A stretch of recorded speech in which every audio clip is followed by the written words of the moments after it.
Okay, good evening, everyone. So we managed to switch to LT4, so there will be webcasts available for this particular module.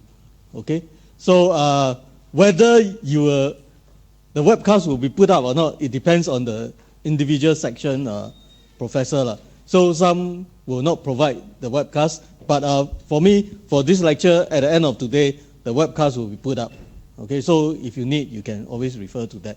Okay, the rest, if they put, some will put up, some will not put up, some will put up parts of it. Okay, so it depends on each individual. Them. Those who are doing the 6,000 level, have you approached the professors? Yes, no? Who are the three? I have three students here, right? Who are the three that is doing 6110? Have you spoke to your prof? Not yet. Okay, you all better start to talk. If not, you won't have.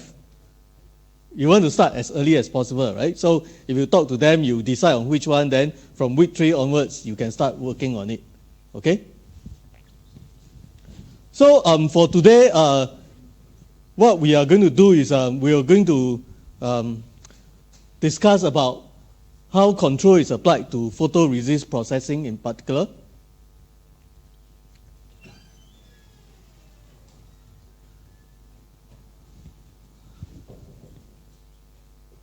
EE5110.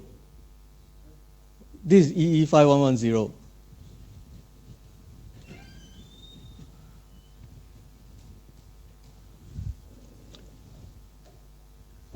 Okay, can we start? If you want to talk to your friends, you all go outside and talk, okay? So within the class, you talk to me if you have questions, okay? So I'm going to show you how control is applied to different, what we call, so if you recall last week, we talked about semiconductor manufacturing. Then we went in and talked about this particular process, which is lithography, right? That is the process where you transfer the image on the IC onto the silicon wafer, right? So we then say that, okay, within this particular process, right, within this particular process, okay, doesn't matter. So we say that within this particular lithography process, there's the part, the blue color is the one that the light shines onto the your mask layer, and then the image got transferred to the wafer, right? But beyond that, we see that there's many heating process, and each of these heating process require very precise temperature control. Okay, and that is what we are interested in. Okay, so I'm going to show you how over the years things have evolved in this particular area. Right, and so this green color thing is if you go to a wafer fab, right? Let's say you somehow manage to be able to visit our E6 nano fab, right? You can go inside. You will get to see something like this, right? So all the heating process is on something called the track, okay? So this particular thing is what you can see in state-of-the-art research type of facility, right? But in manufacturing, usually it's just a big box, right? Everything enclosed, right? In research, usually you can still see how the wafers get loaded and all those stuff.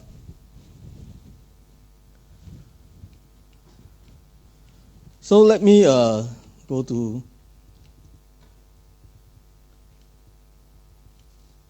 okay, so I also show you this particular figure, and then I tell you that each of the blue color block, right, are the baking process, right? This is the process where I need to heat the wafer up to certain temperature, right? And during this entire heating process, I want the temperature on the wafer to be uniform, okay? So this is a temperature control problem, right? So how do we solve that, right? So our approach that I'm going to talk about is to apply what we call mathematical system science tools. So things like control, signal processing, optimization, simulation, and modeling, right, to solve the problem, okay? So let us, so this table shows you the type of temperature uniformity that we are talking about, okay? So this is a fairly old table, right, but as we progress, the numbers will just continue to go down, right? So for example, in this PEB step, right, the post-exposure bake step, this particular step,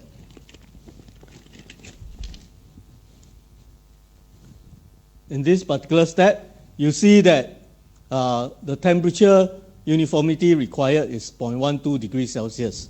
Okay, so you imagine across a 300 millimeter wafer, you want the center and the edge, right, the maximum non-uniformity to be less than 0.1 degrees Celsius.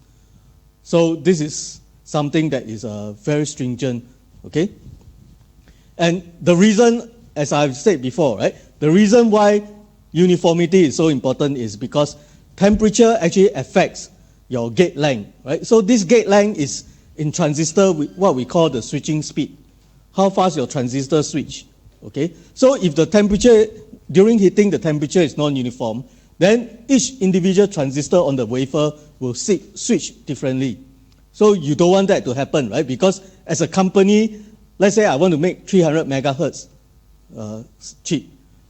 I want to make sure that every single one that comes out from the wafer is 300 megahertz. Right? I don't want some to be 300, some to be 250, some to be 310, some to be 400. I don't want something like that to happen. Okay? So again, this one shows, as we continue, how sensitive is this in terms of nanometer per degree C, right? So you see that now we are 2020, right? So we are beyond this, right? So the numbers are going to be smaller. So let's say if you talk about 0.4, that means every degrees change, you change by 0.4 nanometer. Okay? So if let's say you are printing a 22 nanometer line, and you stack different layers together, right? So this change will affect your alignment and subsequent process. Okay? So you need to make sure that the temperature are all very well controlled. Okay? So the first thing we tried to do this is what we call feed-forward control. Okay? So let me show you what happens. Okay? So this is the conventional track that I talked about, right? Just now you see inside the yellow light, right? So this is outside. So there's many heating elements. And each of these will contain a unit that look like this. Right? So last week I showed you about this heating plate, and I told you that the problem here is that people think that the larger the plate, the more heavy it is, the larger the thermal mass. Right? So if it is 100 degrees, huge piece of metal, you will assume that the temperature on the metal is almost all 100 degrees, which is quite true. But when I put the wafer on it, right, I say that the temperature at the edge is going to be lower because there's convective current. Okay? Why is there convective current? Because when we talk about all these things, it's not just the wafer. On top of the wafer, there's a layer of chemical. Okay? And these chemicals are toxic. That means you cannot breathe. You breathe 1 or 2 times, okay. You everyday breathe, you will get addicted. Okay? So that chemical, usually when they heat, they have a hood on top of it. And this hood will suck up the toxic chemical. And so that creates the convective currents. Okay? So even if, let's say, at home when you cook things, you will know that the edge is going to be lower temperature. Right? So back then, they are not talking about the temperature uniformity yet. So one of the problems they face is that in a manufacturing environment, you can imagine the first wafer comes in, heat up, then you take away, the next wafer will come in. Right? So what happened is the following. When I put a wafer on top of this hot plate, the temperature of the hot plate will look like this. Does it make sense to you? So this is the temperature on the hot plate. So here is 90 degrees. So at this point in time, I drop a wafer. When I drop a wafer, the wafer will suck up some heat, right? So that's why the hot plate temperature will drop. Correct? You agree? Quite intuitive. Then, of course, because this system will have a feedback controller, the feedback controller will try to bring the temperature back to 90 degrees. Okay? So this is the response from the feedback controller. Now, our problem comes because of the following. So, I drop my wafer here. This solid arrow, the wafer comes, the temperature drops. Then the feedback controller starts to recover, right? But I usually only heat for 2-3 minutes. And this is a huge piece of metal. So when there's any disturbance, it takes time for it to react, right? So it takes, you see, from here to here is 2 minutes. So it takes about like 8 minutes or 6 minutes for it to settle back. But in a manufacturing environment, the wafer comes in, you drop down. After 2 minutes, take away, the next wafer will come in and you drop down. So here shows you that the first wafer comes in, it drops, right? Then the dotted line shows the time when I remove the wafer, okay? The next solid line shows the next wafer that comes in, right? So you see that every time the wafer comes in, it experiences a different starting temperature. So this process is not repeatable. In manufacturing, everything is about repeatability. That means every time I do this, I want it to be the same, right? Every time I heat, I want the starting temperature to be 100. Then I know that every wafer that comes in experiences the same thing. Right now, this is not happening, right? So we say repeatability is a problem if your process time is shorter than your recovery time, right? So process time means I say I only heat 2 minutes, but I take 6 minutes for it to recover, okay? So your system may never truly be at steady state condition, okay? So how do you solve this? Now, so in control, we know that if you know that every time a wafer comes in, this is how the controller will react and recover, right? Every time the wafer is always the same. You assume the same wafer will come in, right? So you can actually predict ahead in time what is going to, how much energy is going to suck up by the plate, by the wafer from the plate, right? Because it's the same wafer that comes in. It's always a 300 millimeter wafer. If 200 millimeter wafer, then it's a 200 millimeter wafer, right? But for a certain process, the same wafer comes in, you will suck up the same energy, right? So if I know ahead in time, then I design a feed-forward controller so that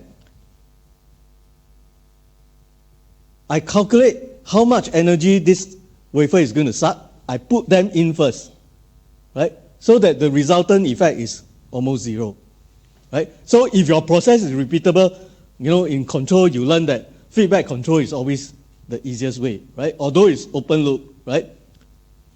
But it is the easiest thing. If you know what is going to happen, and every time this thing happens, then you just do that, okay?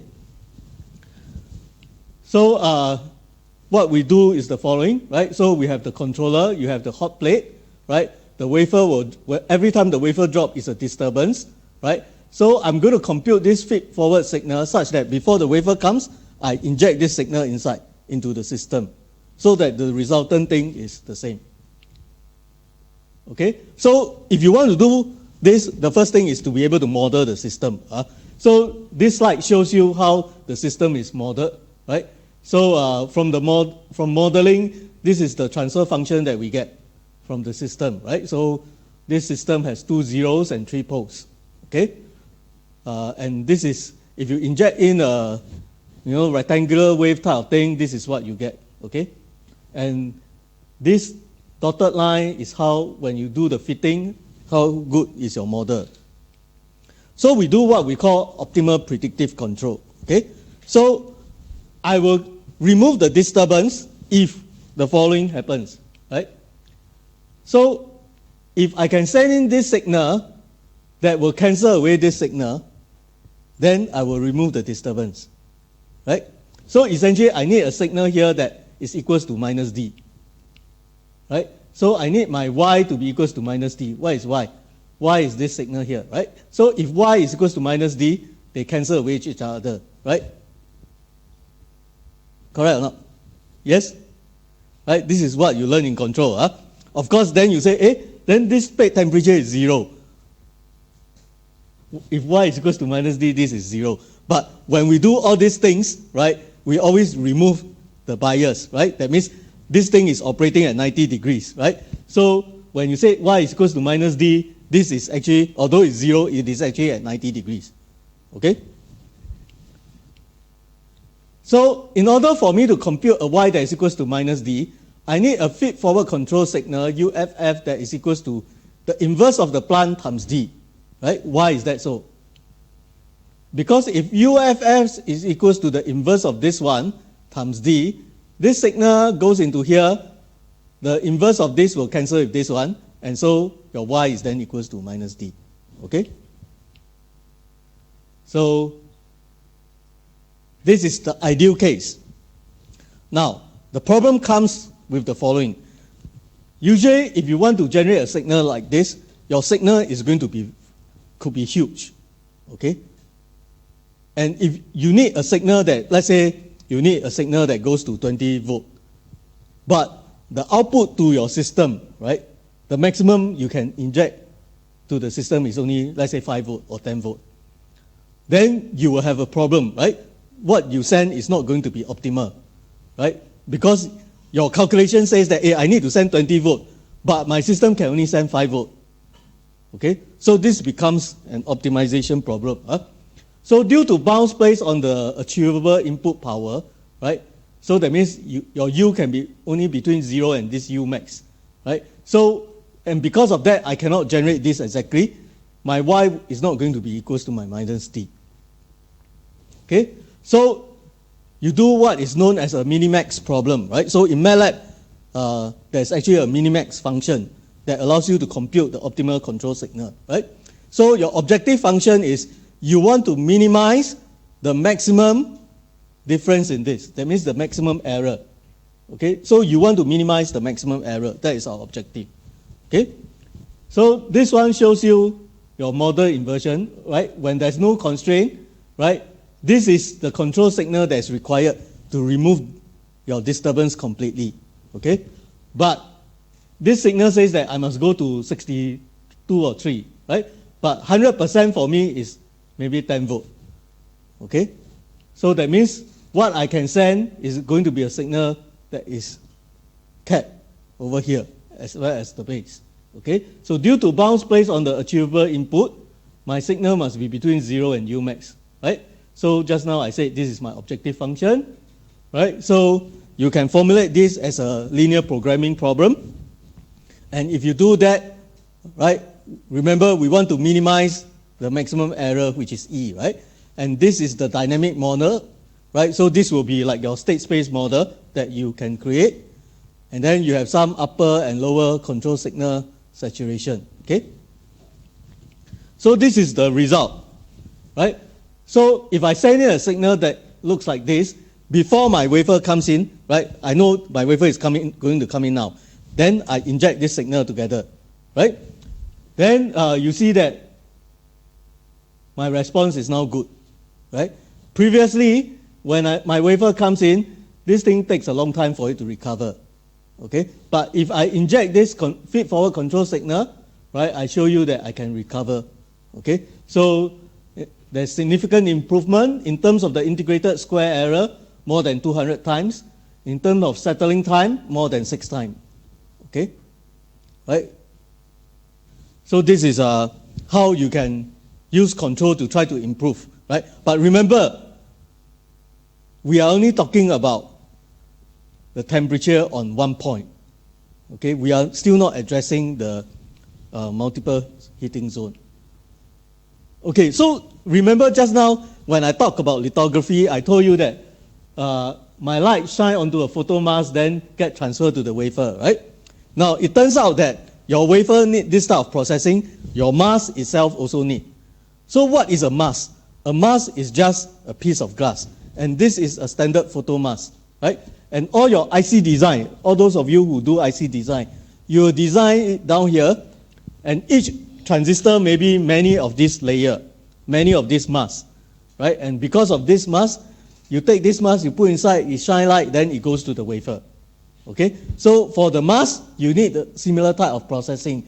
And for mask, it's going to take even a longer time, right? Because this one is usually thicker, much thicker compared to a silicon wafer.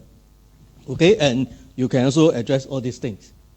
So this was one of the first projects that we tried to solve, to help the industry to solve, right? Using control. Okay. But at the end of the day, we are still not addressing the main issue, right? So this is more like a repeatability problem, addressing something that is common in a manufacturing plant, okay? But you are still not addressing the issue, which is I want the center and the edge to have the same temperature, right? So we have something called the programmable thermal processing array, right? So what is the problem with just now that hot plate, this hot plate? What is the problem with this hot plate? Now, this guy over here, what is the problem? The problem is it is only one heating zone, right? And I cannot make the wafer temperature uniform. And we say that if you want the temperature on the wafer to be uniform, the temperature on the hot plate must actually be non-uniform, right? I must heat the edge more, then I can have a uniform wafer temperature.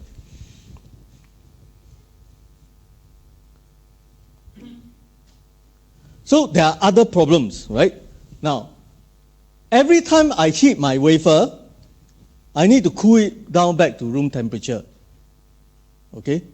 Every time I heat to 120 degrees for chemical reaction to take place, after chemical reaction takes place, I must bring the temperature back down. And when we do this type of thing, I'm not just interested in the steady state uniformity. I'm interested in the entire heating process, right? That means, if you look at the next slide, I have something known as the thermal budget, right? So I want to heat my wafer to 100, then bring it down to room temperature. So this one, of course, is important. The uniformity at steady state is important. But at the transient, right, is equally important because your photoresist, your chemical, right, is not a step function. That means it doesn't at 100 degrees straight away something happen. Sometimes slightly before that, things will start to happen, right? So you need to ensure uniformity during the transient as well as the steady state. Okay? Now, so this is the first thing, right? Now, so when I move from heating to chilling, I take up the wafer, I put onto the chill plate to bring it down. During this time, I lose control of the temperature of the wafer, right? Because I take a wafer up, then it is not being controlled anymore. So the temperature will not be uniform. So this is actually a problem. And the Japanese, they are very good at doing some of these things, right? So they are very advanced in terms of robotics. So back then, their robotic arm that comes and pick up the wafer is a temperature control arm, right? So the things that comes in, when I lift up my wafer, I'm still controlling the temperature on the wafer. So they have something that looks like that. Okay? Now, so this is what we call hot wafer transfer, right? Now, the second thing is, just now I talked about convective current on the wafer due to the fume hood that sucks it. Now, yet another problem that we sometimes face is what we call wafer warpage. That means the wafer that comes in is not perfectly flat. Of course, when we look at it, it's always flat because the warpage is in terms of micron, not visible to the naked eye. Okay, but sometimes the prior process, I heat until 1000 degrees. I bring it back.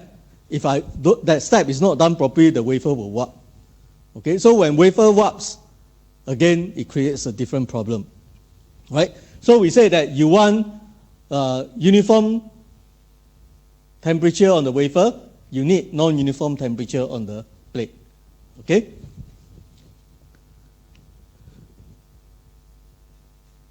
So we have this new heating system, right? So in this heating system, so basically now, all the fanciful control algorithm that you learned previously, right? All those are different control algorithms. At the end of the day, right, control is always a problem about sensor placement and actuator. If you have good sensor placement and you have the actuator, with the actuator means you have the control authority, usually a simple control algorithm can solve your problem. Right? I give you an example. Let's say this guy over here, right? This is my temperature sensor. This is my aircon, right? I want to control the temperature in this room, right? I was the engineer that designed this example, right? So now we are at 22 degrees. We say 22 is too hot. We want to bring it to 20, right? So this temperature sensor say, hey, now it's 22. Okay, then the controller say, hey, pump in more cold air. So we bring down to 20. This is the aircon, right? So starts to blow cold air out, blow. This aircon, for the cold air to reach my friend here, it takes time, right? By the time it reaches him, when he feels that it's 20 degrees, here, this lady over here will feel that it's 18 degrees. So this is a badly designed control system. No matter how good is your control algorithm, difficult to solve problem, right? So at the end of the day, it is always, if you are the one that designed the system, you design a good system, you don't need advanced control algorithm. Simple PID will do the job. Okay? So this is always like this. Sensor and actuator is something that is very important. So when we start to do this, we say that, okay, I'm going to have a heating plate that I want my heating plate to integrate the heat and chill together, right? Because I don't want a robotic arm to bring from hot to chill. So I say, okay, in the same unit, I heat and cool together. I want to have distributed actuation, right? That means I want to heat everywhere differently so that I can control the temperature. In order for me to do that, I must be able to measure the temperature, right? Okay? And I want it to be low thermal mass. That means the thing must be light. If it is low thermal mass, I heat and cool, it reacts fast.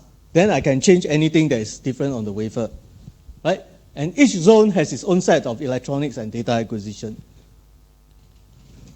So this is what we have, right? So then we say, okay, essentially I want to, again, a unit optimization problem, right? I want the wafer non-uniformity to be minimum, subject to the plant of the system, and then there's some power limitation, okay? So this is what we developed, right? So for photo mask, that means a square piece of mask. In this picture over here, we have 49 heating zones, okay? That means I put a mask here. At each point, I can heat them differently, right? So we tested it in the fabrication plant. We also have robotic arms to bring, this is the piece of photo mask, right? Put it down here, and then this thing starts to heat. Where's the cooling thing? So the cooling thing is here. So there's actually a chill plate over here that runs cold water inside. Okay? So you imagine once I want to cool it, I switch off the heat, I start to pump in the cold water, then the temperature starts to go down differently. Right? When it goes down differently, each of these will then try to adjust it. Okay? So this was one of the first concept of what we call distributed heating in the wafer fab. Okay, and we actually, I can't remember how much we sold this, but we had a startup company that rolled this out in Silicon Valley. Okay, so this was the photo mask. That means you can treat this like your wafer, right? And if you look at the temperature non-uniformity, right? So the blue one is a competitor equipment, okay? And the red one is what we can achieve, okay? Now, for the photo mask, because it's thicker, the requirement is not as stringent as the silicon wafer, okay? So you can see that there's significant improvement, and this guy over here costs $500,000, okay? And because of that, you can now do arbitrary temperature profile, right? So this is our version for wafer, right? So this is I think this is a 6-inch wafer, right? So again, I can heat and cool at the same time. Can go temperature, come down, heat again, and cool down. You can do any temperature profile that you want, okay? And because of this, you can do many advanced application, right? So what do we mean by advanced? That means, remember last week I talked about design of experiment, right? I want to say, hey, what is the best temperature to heat? How long to heat it, right? Now, within the same heating plate, I can configure that, right? I can say, okay, this zone I heat at 150, this zone I heat at 151, next one 152, 153. Then I send the wafer in and see which one gives me the best result. Okay, so something like this can be done now. Okay, what we call product yield enhancement. You can also have throughput improvement, and you can characterize the temperature sensitivity, right? So using the same wafer, right, you can look at the temperature distribution across, right? So when we say CD over here, this CD stands for critical dimension. It's essentially a line on the wafer, right? So you want that line to be the same for everywhere you have, okay? And then I'll show you some other things that we are trying to do.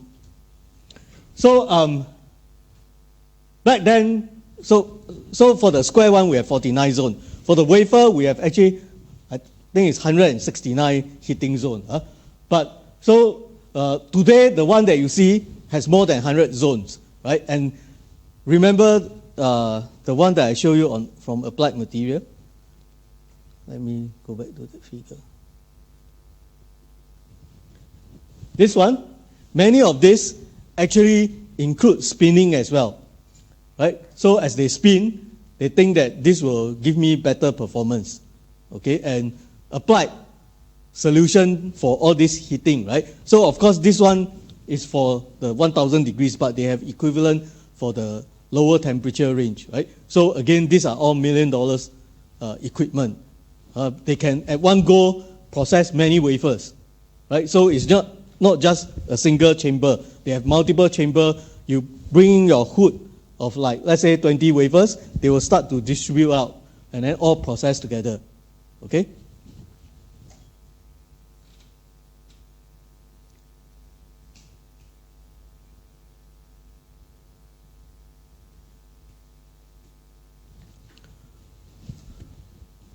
So the idea is to show you that, okay, control can solve certain problems, but at the end of the day, maybe it is still the equipment design, right?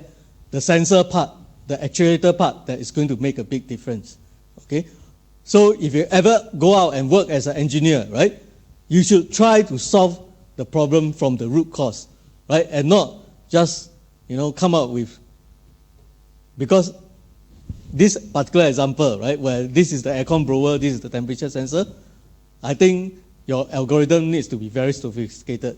And even that, it is not easy to solve the problem, okay?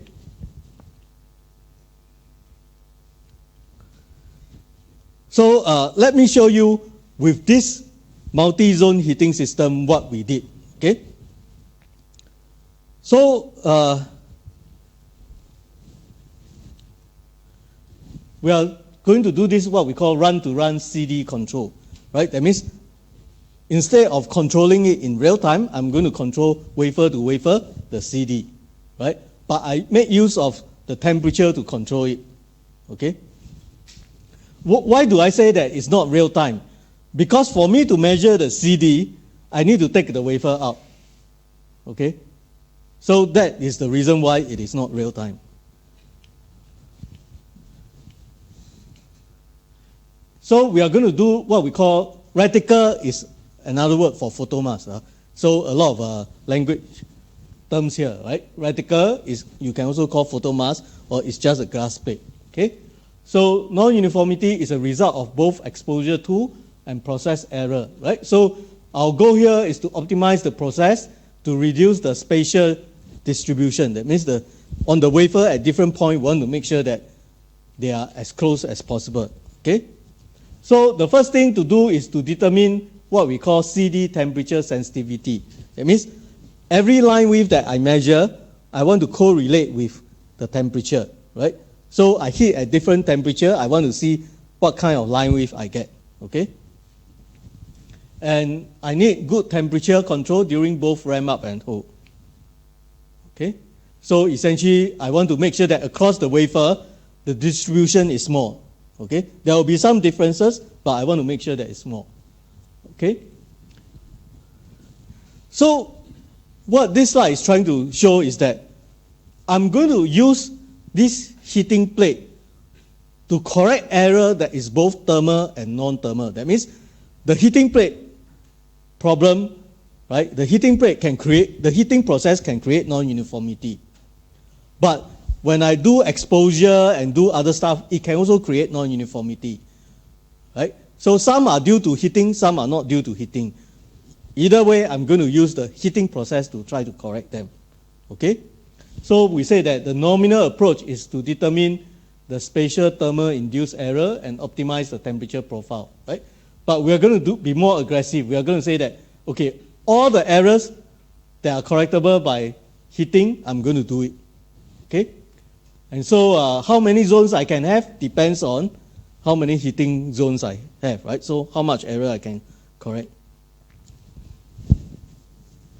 So this figure shows the CD that we measure after. That means after I heat the wafer, we bring it out from the chamber to go and measure every single site, right?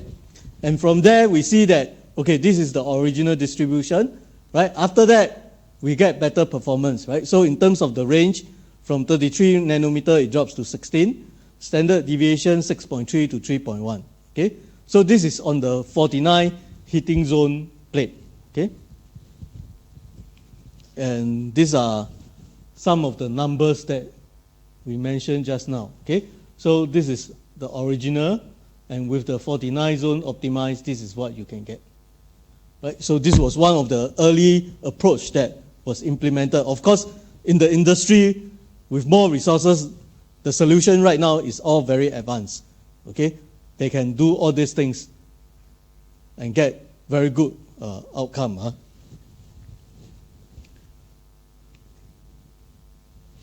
So what we really want to do is what we call real-time temperature control. I want to control the thing in real time, right?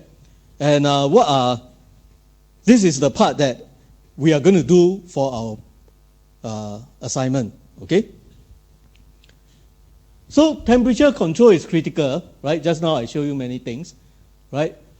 And real-time temperature control is usually not possible. Why? Because when I have the wafer, I have chemical on it, right? What I want to control is the temperature on the wafer, but I cannot know the temperature on the wafer, correct? I cannot put a temperature sensor on the wafer. The moment I put, then I destroy the wafer, okay? So that is why you cannot do real-time temperature control, okay, on the wafer. That means I cannot measure the wafer temperature, but what I want to control is the wafer temperature. But I cannot measure it, okay? So I said real-time temperature control is not possible unless you have an instrumented wafer. So what is an instrumented wafer? I give you an example. This is a 6-inch wafer. This is what is known as an instrumented wafer.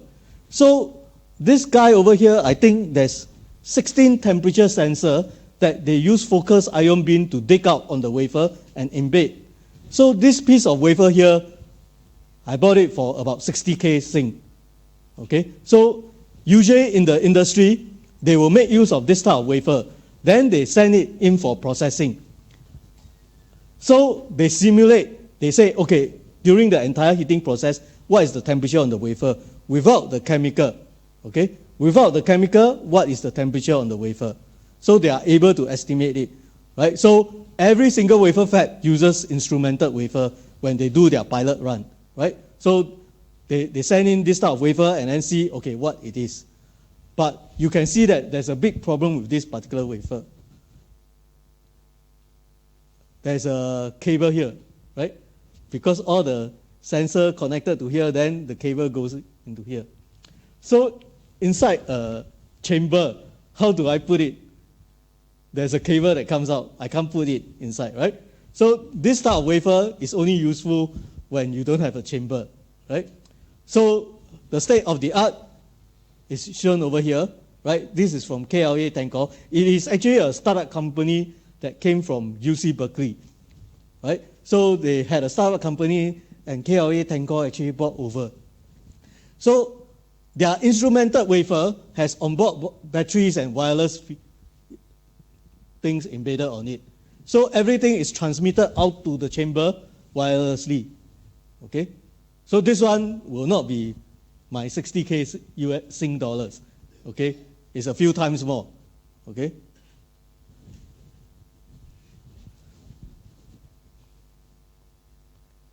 So now, how do we solve our problem without the wafer, right? So this is what we propose.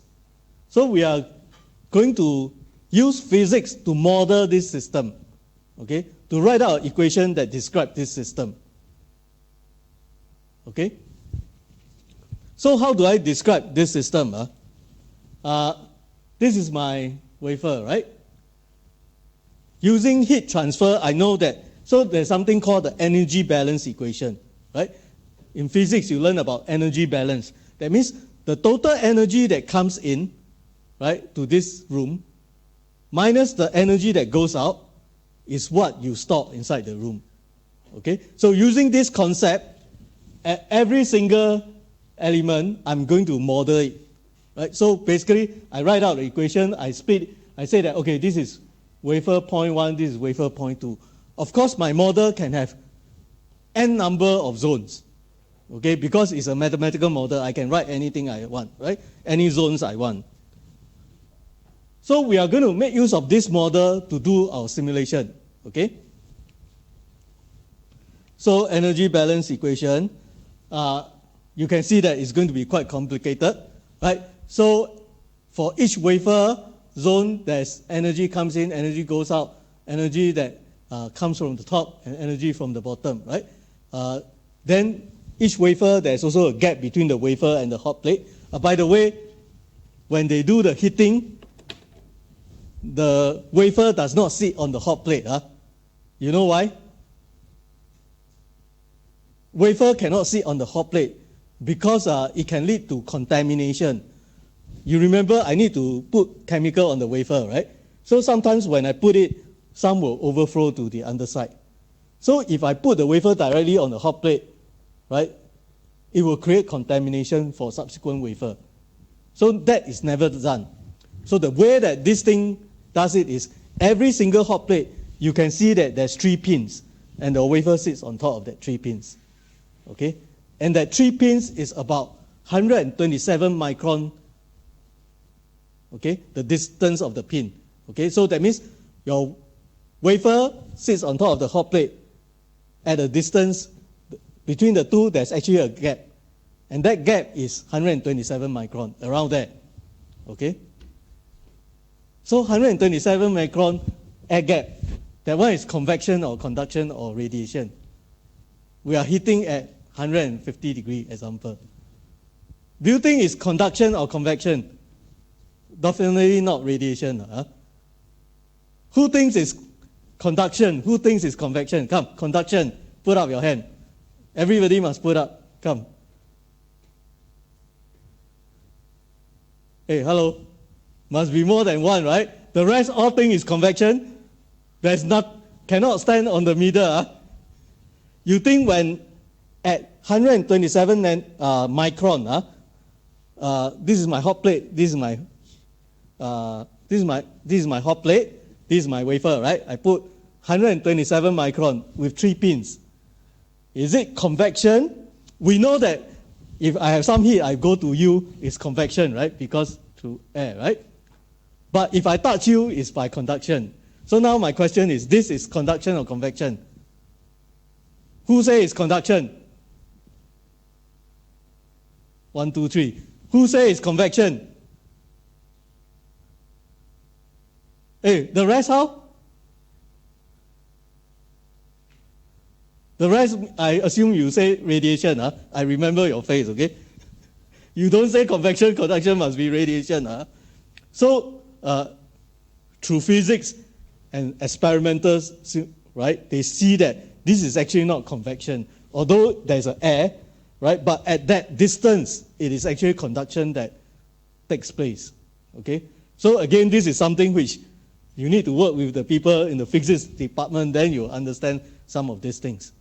If not, you think it's convection, then you model it differently, then things becomes wrong, okay?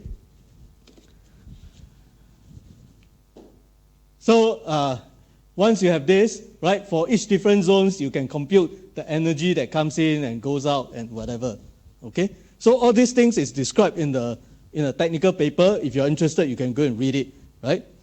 And then from there, you then generate what is known as a state space model.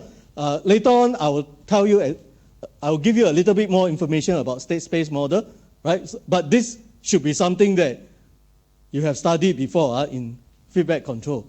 Okay, so a state space model, right? Essentially, all this equation, right? I write them into a matrix form, and this is my state space model. Okay, and these are the difference parameter for the different things like the diameter, the thickness, the convective coefficient, thermal conductivity, specific heat capacity, blah blah blah. Okay, and from there I can then do experiment and match my model. Okay? And now, because I have a model of the system, right? You learn in state space that you can actually do estimation, right? So let's say so the whole idea is this. Although I don't know the wafer temperature, I don't have a temperature sensor on the wafer, but I have temperature sensor on the hot plate. I have a model. Through the model, I'm going to be able to estimate what is the wafer temperature and then do my control based on that. Okay, so that is the general idea. So later on, I'll show you, using a very simple example how this can be done. So this is the estimator, this is the multi-zone hot plate, and then let's say you only have 2 zones. Using a PI controller, you can control this. And this is the result that we can get. Okay, so with real-time control, I see that my temperature non-uniformity at steady state is very good. At transient, is also less than 1 degree Celsius, right? And although I only have 2 zones, the center and the edge, right? This red color minus this black color is this result over here. Okay? And this is the plate temperature. So you can see that if you want the wafer temperature to be the same, you need to heat your edge more than your center. Right? So when I ask you to do the simulation, if you simulate that, the edge is lower than the center, then you know your simulation has gone wrong. Okay? Right?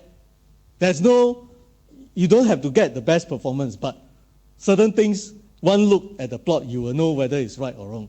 Okay, so you must use that to help you. Okay, now, of course, our problem here is more complicated than just temperature control, right? Because I tell you that my wafer can warp like that or warp like that.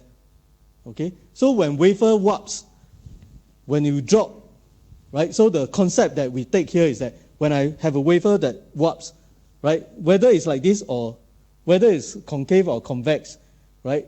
My plate will experience a different temperature profile, right? The energy being sucked is going to be different. And I actually make use of that to estimate what is the gap between the wafer and the plate. And once I'm able to do that, I show you that my temperature control is really very good. Okay? So this is for a flat wafer. The next figure is for a warp wafer, right? And this table shows you the type of results that we can get. Okay, so we actually was able to even find out whether a wafer, how much warpage a wafer has. You imagine if your wafer is like this, you put down, right? Then this is going to be further away from the plate. So the amount of heat that it takes away is going to be less, right? And if the amount of heat that it takes away is less, it means that this temperature drop that you experience is going to be less. Okay? Versus a wafer that warps like this, right? When you drop like this, it is closer, so the amount of energy it takes away is going to be more. The temperature drop on the plate is going to drop more. Okay? So, of course, over here is complicated because in order for us to do this, we need to do what is a real-time system identification, right? So in control, there's another area called system identification. You try to identify your plant model on the go, right? Because every time the wafer comes in a little bit different, my model is based on the wafer and the plate. So when my wafer changes, I need to be able to re-identify a new model. And once I re-identify a new model, I quickly update my model so that I can do the control properly. Okay, so there's both the modeling part, which is the system identification part. Then there's also the control part, right, where you develop estimator to estimate the temperature of the wafer. Okay, so you basically need all the control skills that you learned previously, and then from there you will know how to do all these things. Okay, now for this assignment that I'm giving to you, you don't have to go and design the estimator, right? Okay, you just assume that you know the wafer temperature, you also know the plate temperature, because my model, if you do simulation, will give you both the wafer and the plate temperature. Okay, then you control the plate temperature and see how the wafer temperature will change. Okay, so I have uploaded the code, right? So there's a MATLAB file. You can make use of that file. That file will generate for you the state space model. Okay, then you design your own controller. Okay, so what controller you want to use is up to you, but I suggest for a start just use a simple PI controller. Okay, and then you can then control. Okay, so maybe we will stop here for now. Okay, we will take a break and then you can go for your dinner. Shall we come back at maybe 7:20? Okay. Okay, good evening. So let us continue. So just now we show you what do we mean by temperature control, right? So we want to control and ensure that the temperature on the wafer is uniform. But if you think about it, right, at the end of the day, maybe it's not the temperature that is critical for us, right? So if let's say I want to heat the wafer, and on top of the wafer there's some chemical, right? So maybe I want to make sure that the thickness of the chemical at different places is the same. But that doesn't mean that the temperature has to be the same, right?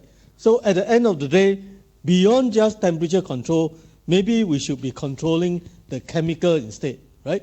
So that's why we have what is called real-time control of photoresist property, right? So photoresist is that actual chemical. Okay. So the motivation is that sometimes you want to control the various photoresist property that impacts what we call CD uniformity.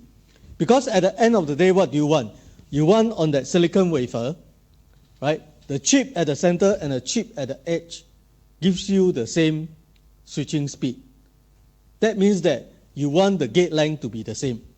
At the center or at the edge, you want the gate length to be the same. So just now we say, hey, temperature affects the gate length. That's why we say we want to be able to control the temperature. And we say that hey, temperature uniformity, if my temperature is uniform, maybe my gate length will be uniform. So now I go one step beyond just temperature. Right? I say, okay, what are the different chemical properties that is going to result in uniform CD? Let me try to improve that, okay? Because to control the CD maybe is a bit too difficult, right? I need to be able to measure the CD in real time. So maybe I can measure the chemical property, right? So one of the things that we can see is that examples of the chemical property includes the chemical thickness, the photoresist thickness, the photoresist extinction coefficient. So extinction coefficient has to do with how much light the photoresist can absorb. Okay, so that can also be controlled. Okay, and then the photoresist development rate. That means how fast after I shine light, after I put into the a different chemical, how fast the unwanted region will be removed. Okay, or kept. So one of the things that we found out is that when you shine light on the chemical, there's something known as the standing wave. Okay, so that means if you look at this, the y-axis is line width, right? That means the line that you want to print. The x-axis is the thickness of the chemical. So you see that if your thickness of your chemical happens around this part, the slope, right, around the slope, then you see that any small change in the thickness is going to result in large variation in your line. So ideally, you want to make sure that the thickness of the chemical on the wafer is at the hill or at the valley, right? Because at the hill or at the valley, any small changes result in minimum changes on the line. Okay, so this has to do with the chemical and different properties. So we are going to look at this particular processing steps, right? Just last week I told you I dropped some chemical onto the wafer. Depending on how I spin, how I drop, what people are interested nowadays is, can you drop minimum chemical, because all these are toxic chemicals, right? You don't want to then put all those things into waste. You have a lot of chemical waste, right? So you want to control the dispensing and whatever, right? So we say, okay, now because thickness is important, right? Yes? I show you these slides that says that if you can have thickness that occurs around the peak or the valley, then there will be less variation in the line. Okay? So I want to control and make sure that my thickness at every side is about the same, and they happen at the hill or the valley. Okay? So that is my objective. And how am I going to control it? I'm going to say that, okay, after you put the chemical on it, right, I'm going to hit different places at different rate such that the thickness is the same at the end of the day. Now, for me to be able to do that, I must be able to measure the thickness, right? So how do I measure the thickness of the chemical? So I set up a system that looks like this, right? So I have what we call spectrometers, right? So I have an array of spectrometers that shine a light onto the wafer that is going to sit here, right? Then from there, I develop a photoresist property estimator, and then using some simple controller, I can then estimate the thickness of the chemical on it. I can, in fact, also estimate the extinction coefficient of the chemical, which tells me how much light it's going to absorb, right? That one is important because if different places, the extinction coefficient is different, when you expose it, they will absorb light differently. That could also affect your line width, okay? And we see that at different wavelength, right, you can actually extract different information. So you then can, if you go and study about the chemical property, right, as well as all this spectrometer property, you can then write out an equation that describes the reflectance intensity, right? That means how much is reflected. What is the relationship with line width and whatever, right? So from here, you can then, example, right? I can use least square estimation to then go and estimate the resist thickness, right? You learned about least square before, right? Yes. So one of the things that you can do is to make use of that to do least square estimation. This is a recursive estimation that continues to estimate and update the thickness, right? Because every time I hit, the thickness is going to continue to drop, right? So I'm going to have to update and estimate what is the thickness now. I can estimate the thickness. I can also estimate the extinction coefficient, right? Then this plot shows what you do with extinction coefficient control, right? So if my temperature is uniform, then you see that my extinction coefficient is non-uniform throughout the entire heating process, okay? If my plate temperature is now non-uniform, I can get uniform extinction coefficient, okay? So we tried for different heating runs. Now, every time you do this type of things, right, you must show that, you must demonstrate that I do 10 times, at least 7 or 8 times, I get good result. If you do 10 times, only 1 time is good. That means it's not something, this is not repeatable, right? So you need to make sure that, hey, experimentally, when I do it, it is always repeatable. Okay? So actually, the work what I show here is the extinction coefficient. But when we did the work, our student that did the work for the thickness control, right? She actually won the IEEE Transaction Best Paper in Semiconductor Manufacturing.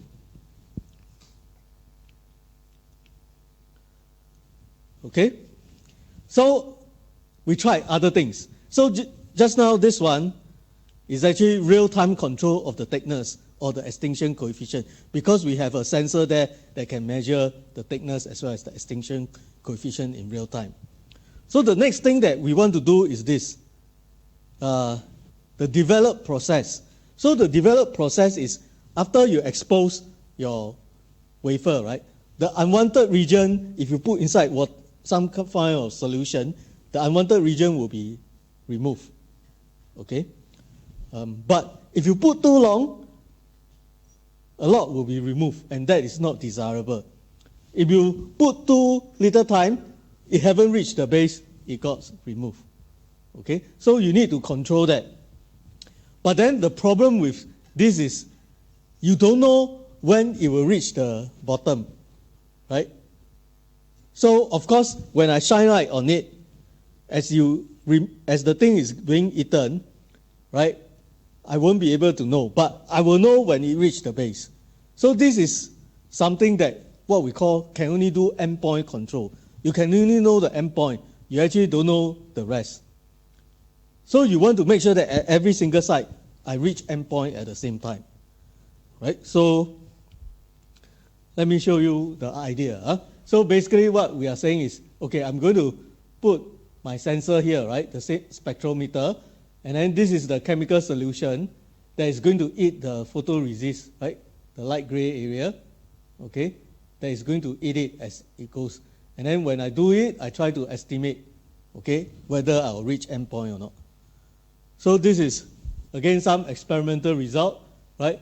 So the red dot shows fixed temperature, right, at 2 points. So they reach differently, okay, when you fix the temperature. But if you do it on the same run and you try to change the temperature on the go, right? So, for example, the temperature here is not fixed, right? It changes. Then you can get repeatable result, right? It will all reach the end at 100 seconds, okay? So from here, what I want to say is that different process, you try different way of controlling it.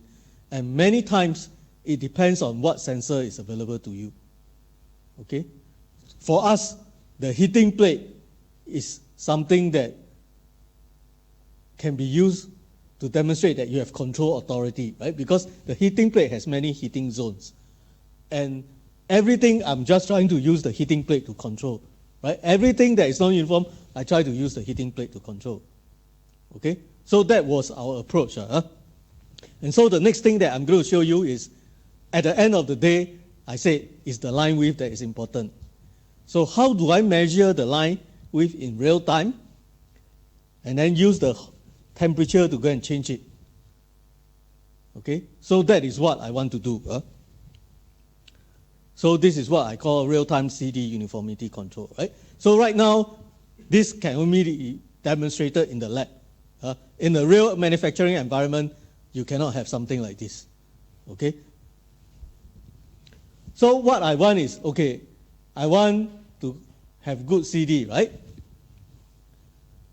So the current approach that I described last week is what we call run-to-run control. That means I put my wafer inside, run.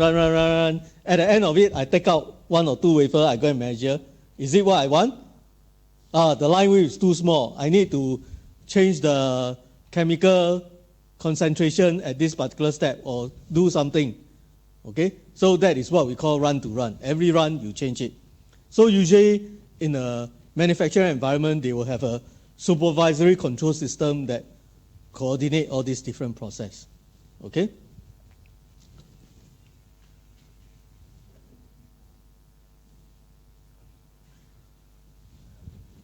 So we say that while in-situ or real-time sensors are broadly deployed for detection and response of key equipment failure, right? In the real steps, usually you cannot do it because you basically cannot insert the sensor into the chamber, right? That is one thing.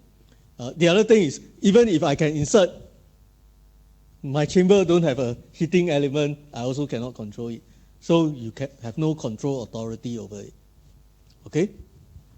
So in cases where these real-time sensors are used to measure CD, correction is usually done in the subsequent processing step, right? Or in a run-to-run approach. That means I do it for the next batch of wafer. Okay? So this is usually due to limitation of what is available. And in cases where real-time control is implemented in lithography, this is restricted to in-situ measurement of intermediate variables. That means maybe I can measure the thickness, I can measure the resist extinction coefficient, but I cannot measure the line width. Okay? So there are many things that will lead to all these changes in the line width, right? This CD means the line width, the line that I want to print. Okay? So this one shows you what are the different processes that will result in changes. So this is what we propose. Right? So we are going to say that, okay, what I'm going to do is I'm going to build a spectrometer system, right? My sensor is a spectrometer system. So a spectrometer system is one that you shine light on the features, and then using the reflected lights, you back compute and tell what is the line width. Okay? These are currently available in the manufacturing environment. But what happens is that you need to take a wafer, put inside, then they shine light and measure. Okay? And they use it because this approach is non-invasive. Right? Remember I said I want to measure the line width. What are the different ways that I can do it? I can use an atomic force microscope. But if you use an atomic force microscope, you need to break the wafer, then you can measure. So that is destructive. The second approach is to use scanning electron microscope. Right? Now, if you use the scanning electron microscope, for who have used that before? Who has used a SEM before? If you use a SEM, in order for you to measure the feature, you first need to deposit a layer of gold on it. Again, that destroys the wafer. So spectrometer is the third approach and something that is quite common in the industry now, right? Because by just shining light, you can back compute what is the line width. Okay, so we are going to build a system that will have these parts, and then I'm going to say that, okay, my wafer is going to be here, and then I'm going to put my multi-zone heating plate below to try to adjust it, right? So remember I tell you, in order for me to do control properly, I need to have sensor, I need to have actuation, right? So if things are designed properly, I can do it, okay? So my sensor is the spectrometer, my actuator is the programmable multi-zone thermal system. So what happens is that when you shine light onto the feature, right, this thing will collect something like this, the signature plots. Then, using Maxwell equations, you can back calculate and see what is the feature. Okay, so this is reconstruction, is a forward inverse problem. Okay, so it's a mathematical problem.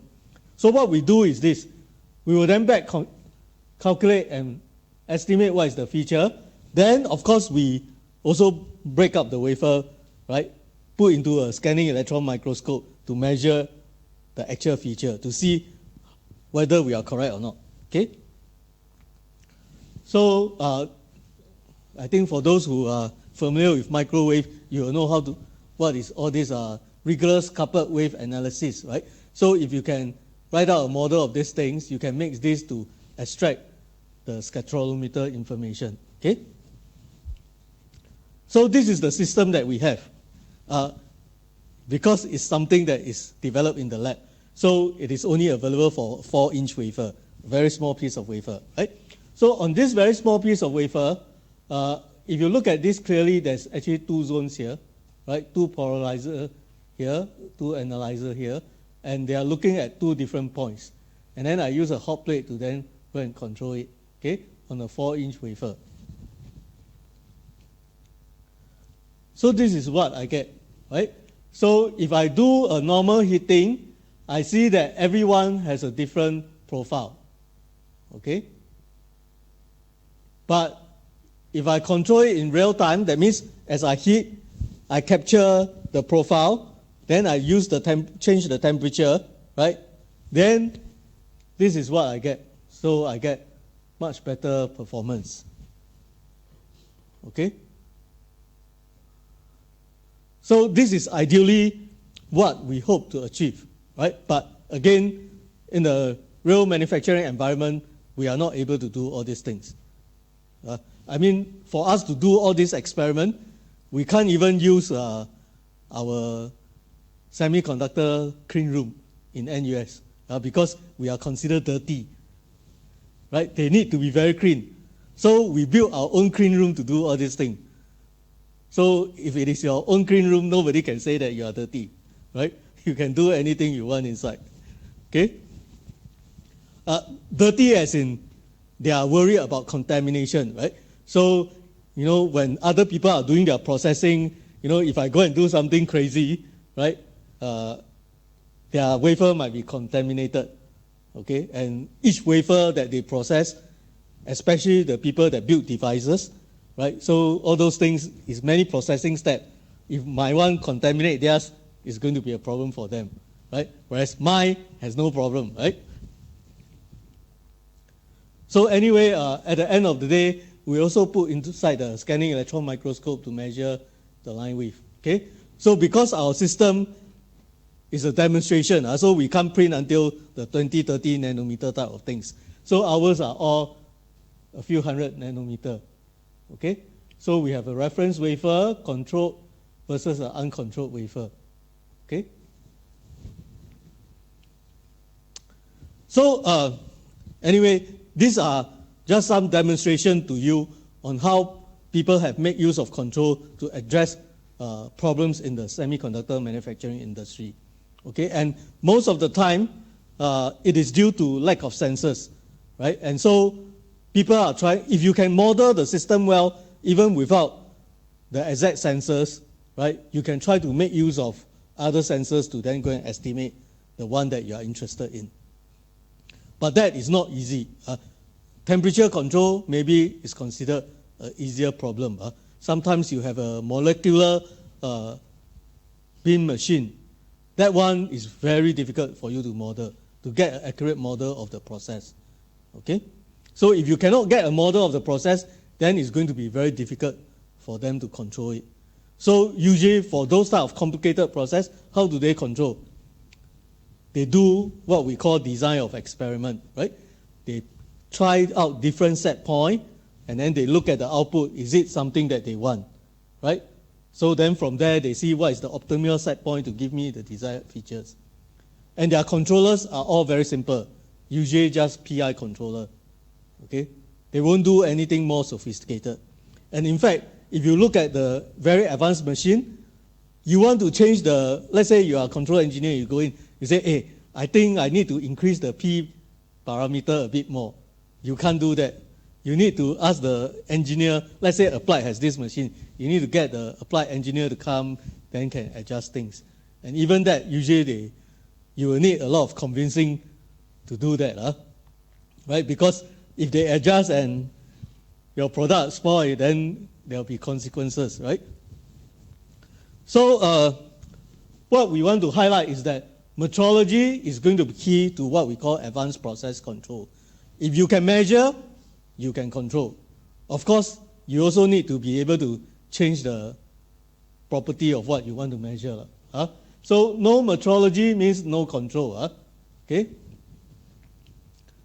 So some of the more recent things that people have been doing, so something called smart sampling. So ability to change the sampling detail, right, based on prior observation, right? So for example, what do we mean by sampling here? Because everything I do, right, is I take out the wafer, then I go and measure and see whether it's good or not, right? So maybe now the traditional way is every 10 batch of wafer, I take one out and go and measure, okay? But is this good enough? If your process is drifting a lot, maybe you should sample more frequently. Sample as in, every 2 batch I take out and measure. right? If your process is very stable, then maybe you don't need to be every 10 batch, right? Every 20 batch, then I take out and estimate. So for you to do that, you need to understand your process well, right? So your sampling frequency can increase when your process is drifting from the intended value and decrease when your process is under control, right? So a key consideration is to make sure that the algorithm is robust enough to respond to small process drift during low sampling period, okay? So many of these smart sampling, the data collected, right, can be used for feed-forward control, right? That means if I take out and measure, maybe it's still not the last processing step. I try to change this batch of wafer for a different process so that I can still try to hopefully modify it to where I want it to be. Okay? So some concluding remarks. There's many opportunity to actually apply modeling and control in the wafer fab. Okay? Control changes will occur in two broad categories: real-time equipment control and run-to-run supervisory control system. The run-to-run control is typically what a process engineer in a wafer fab will do. Okay? The equipment control, on the other hand, it is usually for engineers that are working in the equipment manufacturer that will do that. Okay? That means if I'm building this particular equipment, then I can control it. After I build and deliver to the customer, usually what they do is more on the run-to-run basis, not so much on the real-time control part. Okay? And you will also see that we need fundamental mathematical model for some of these things, right, in order to be able to control them. Okay? So if you are able to model them, then you can actually get very good results. Soft sensor is another thing that has been used, right? The fusion of sensor data to estimate another non-measured variable, right? So just now I talked about, I want to control the temperature on the wafer, I don't know. But with my model, I can estimate what is the temperature on the wafer. Okay? Any question?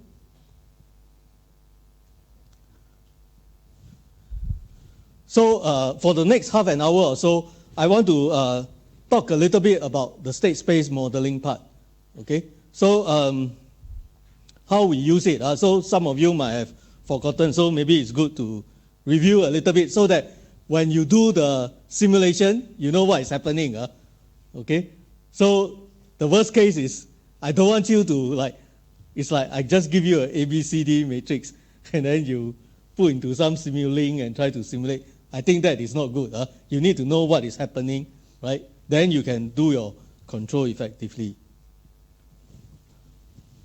So I want to talk a little bit about this state space estimation, what exactly it is.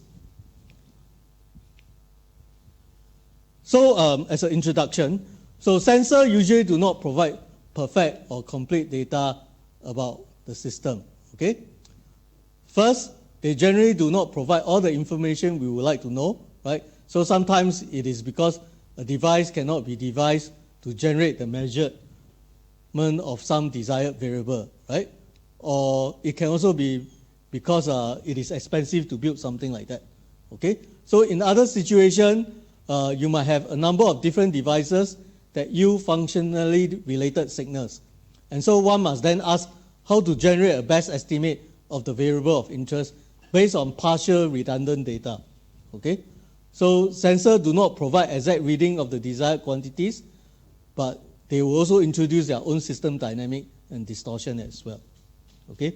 So estimation is also important in cases where, with sensors, when you start collecting data, it can be noisy, right? You can collect noisy data. And so with estimation, you can then see what is the real information that you want. Okay? So what is the main idea about state space estimation? Just to recap what you learned previously. So the main idea here is that the motion of any finite dimensional dynamic system can be expressed as a set of first-order differential equations. Okay? So your solution is then visualized as a trajectory in space. So what we are saying is that, let's say I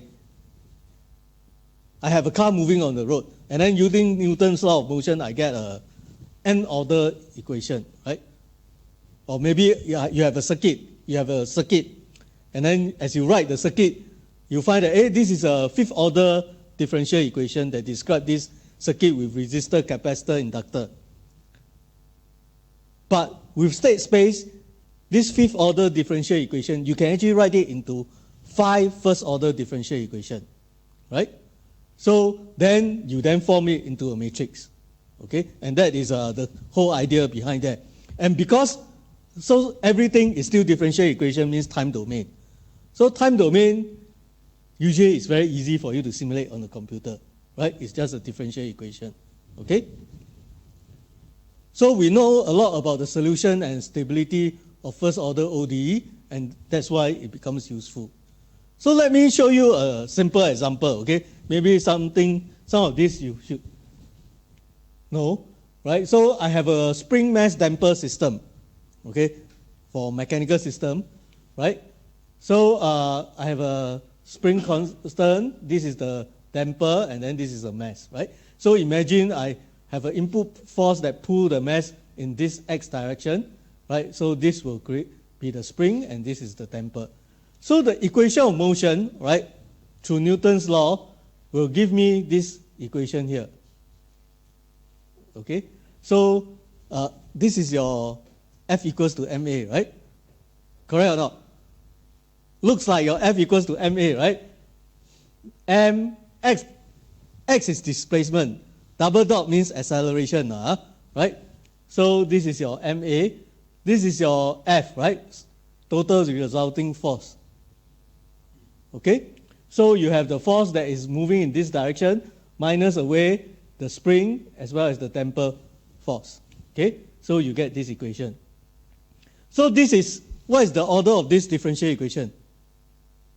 Second order, right? Because of the x double dot. Now I want to write this second order differential equation as 2 first order differential equations. Right? So that's what I want to do. So to do that, we assign what is known as a state variable, right?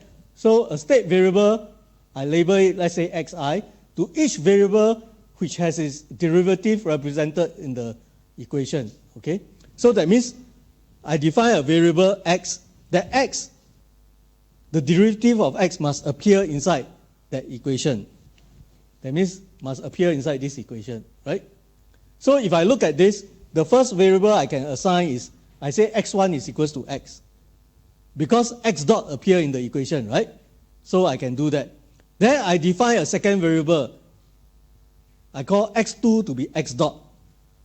Because x dot, derivative of x dot also appear in this equation, which is the x double dot here. Okay?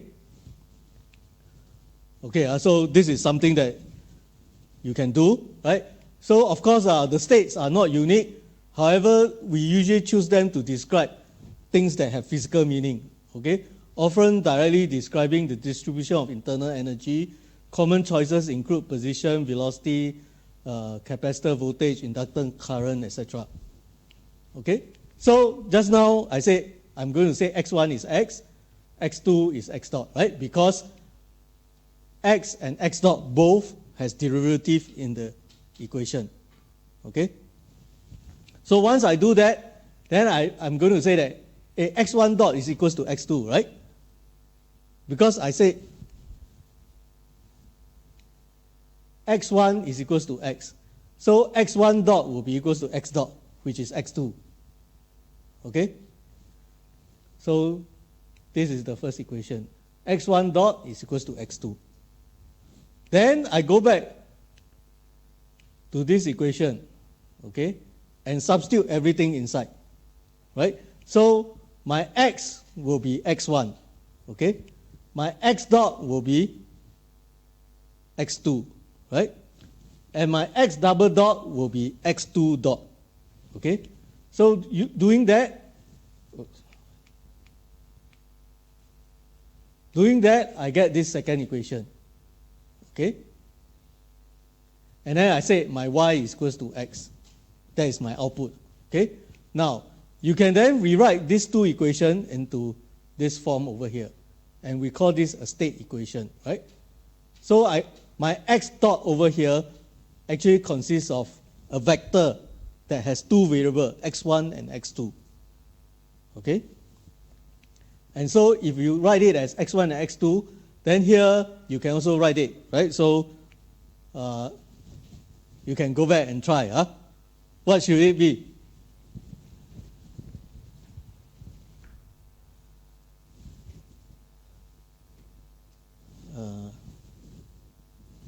Let me see how I can write this.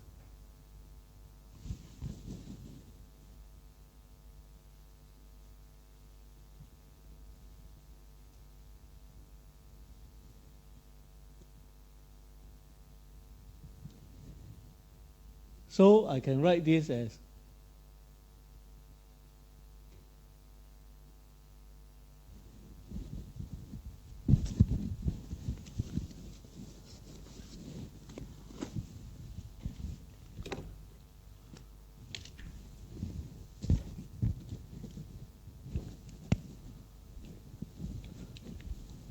so I have x1 dot is equals to x2, right?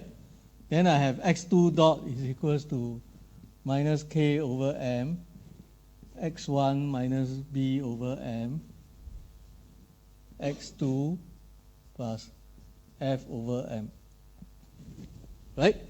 Then I'm going to combine these two. I say that this whole thing is x1 and x2 with a dot. Right?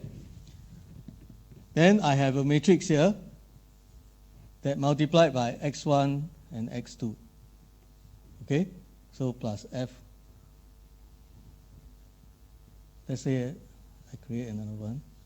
This is f over m. Okay? 0, 1. Right?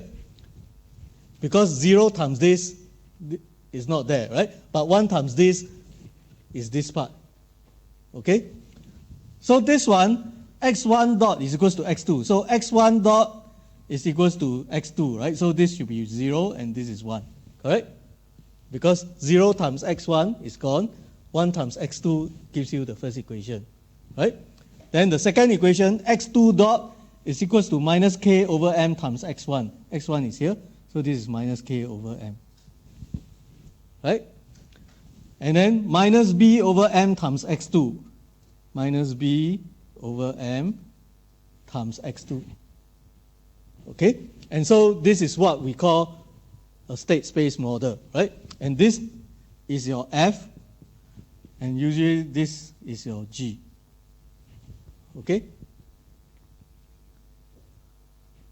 So when you read your books, you remember, I think some of you, when you were studying this, people use A, B, C, D. Some use F, G, H, J.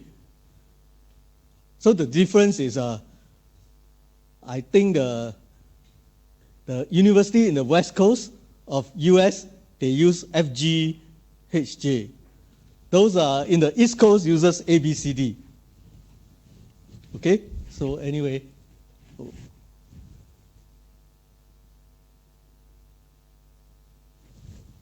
What happened?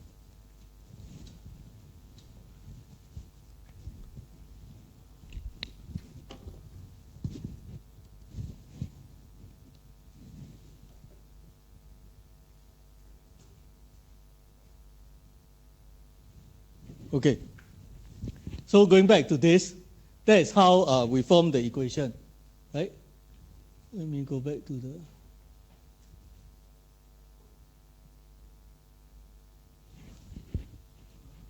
Okay? So,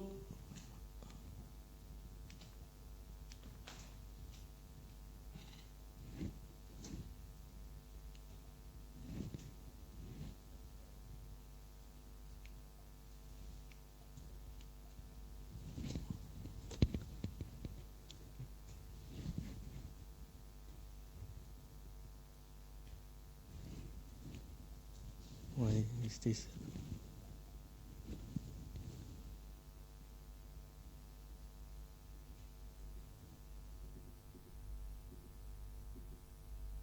Okay, so from here, you see that I then can find what is my F, what is my G, right? And then what is my H? So I say Y is equals to X1, right?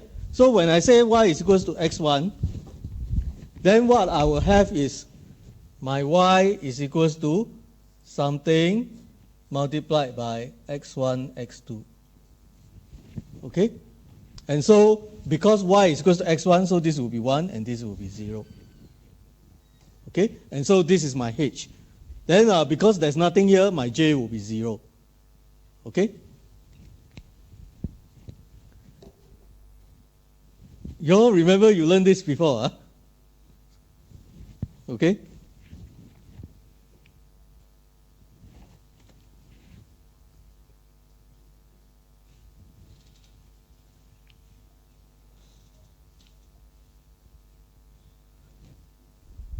So this is what we get.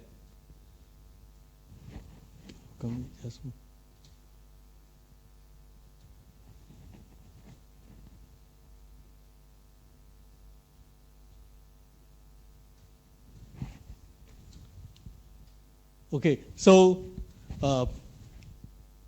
your F is called your dynamic matrix. Your G is your input matrix. H is sometimes called the sensor or output matrix.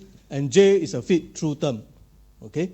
So usually you will not have any J because if you have a J, what will happen?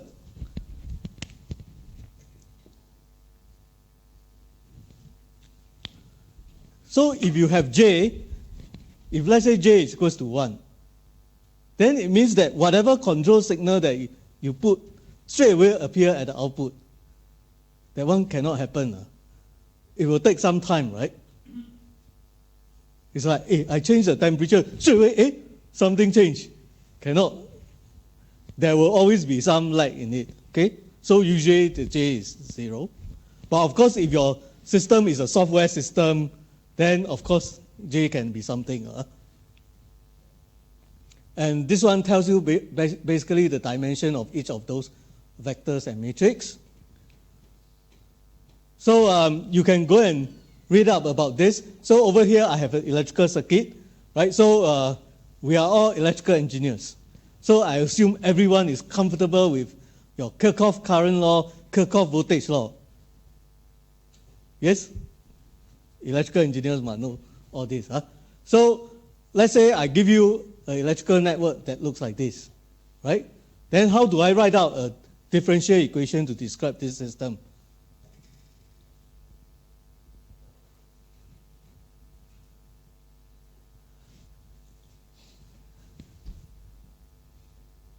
So you can start from, let's say, Kirchhoff current law. Then I say, okay, let's say I look at this node over here. I know all the current going in must be equals to all the current coming out. Correct? Agree? Agree, huh?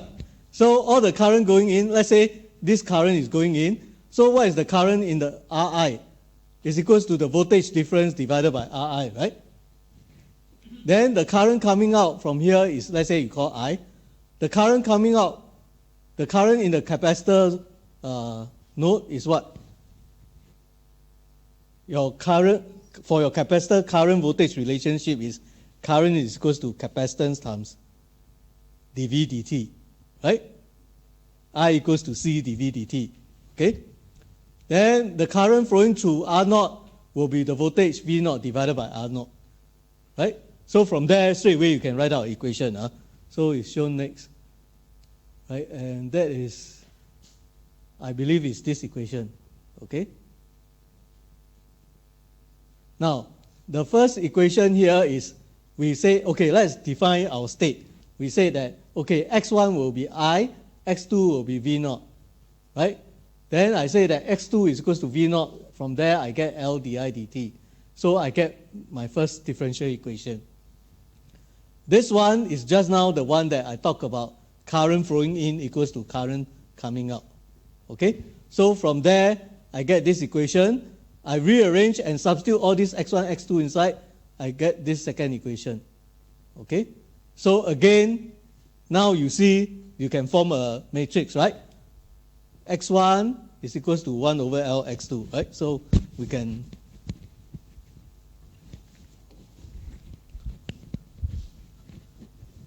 so again I have x1, x2 dot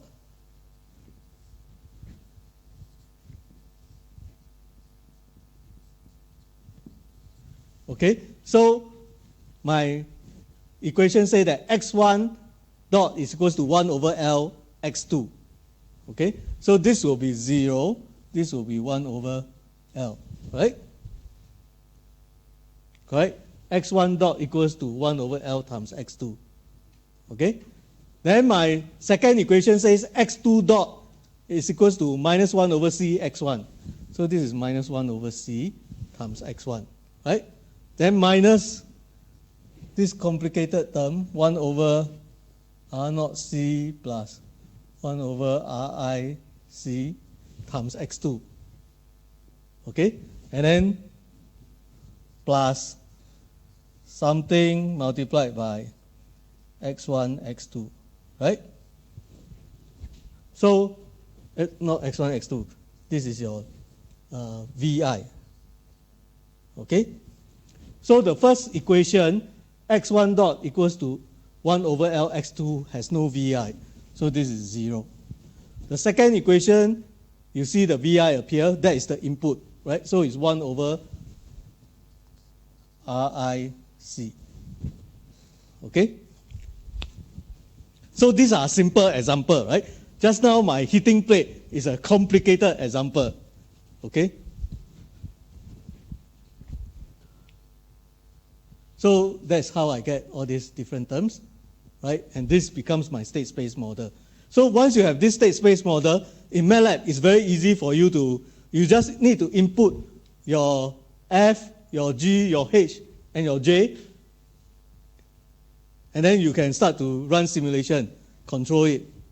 Okay? So the question is, can you write out the F, G, H, J, or your A, B, C, D? Once you are able to write them, then you can simulate and understand more about the system. Okay? So why do we need an estimator? Huh? So sometimes your physical variable or quantity that you want to measure is not available or cost effective to develop a sensor to measure it, right? In state variable control design, the control engineer design your dynamic compensation by working directly on the state variable description of the system, right? So this approach assumes that all your state must be measurable. Okay? So going back to just now, this one. If I want to control this, I'm assuming that I can measure x1 and x2. Then I can control it. Okay? I need to have both of them. Right? If you go back to your state variable control, you see that you basically need both x1 and x2, then you can design your controller. Okay?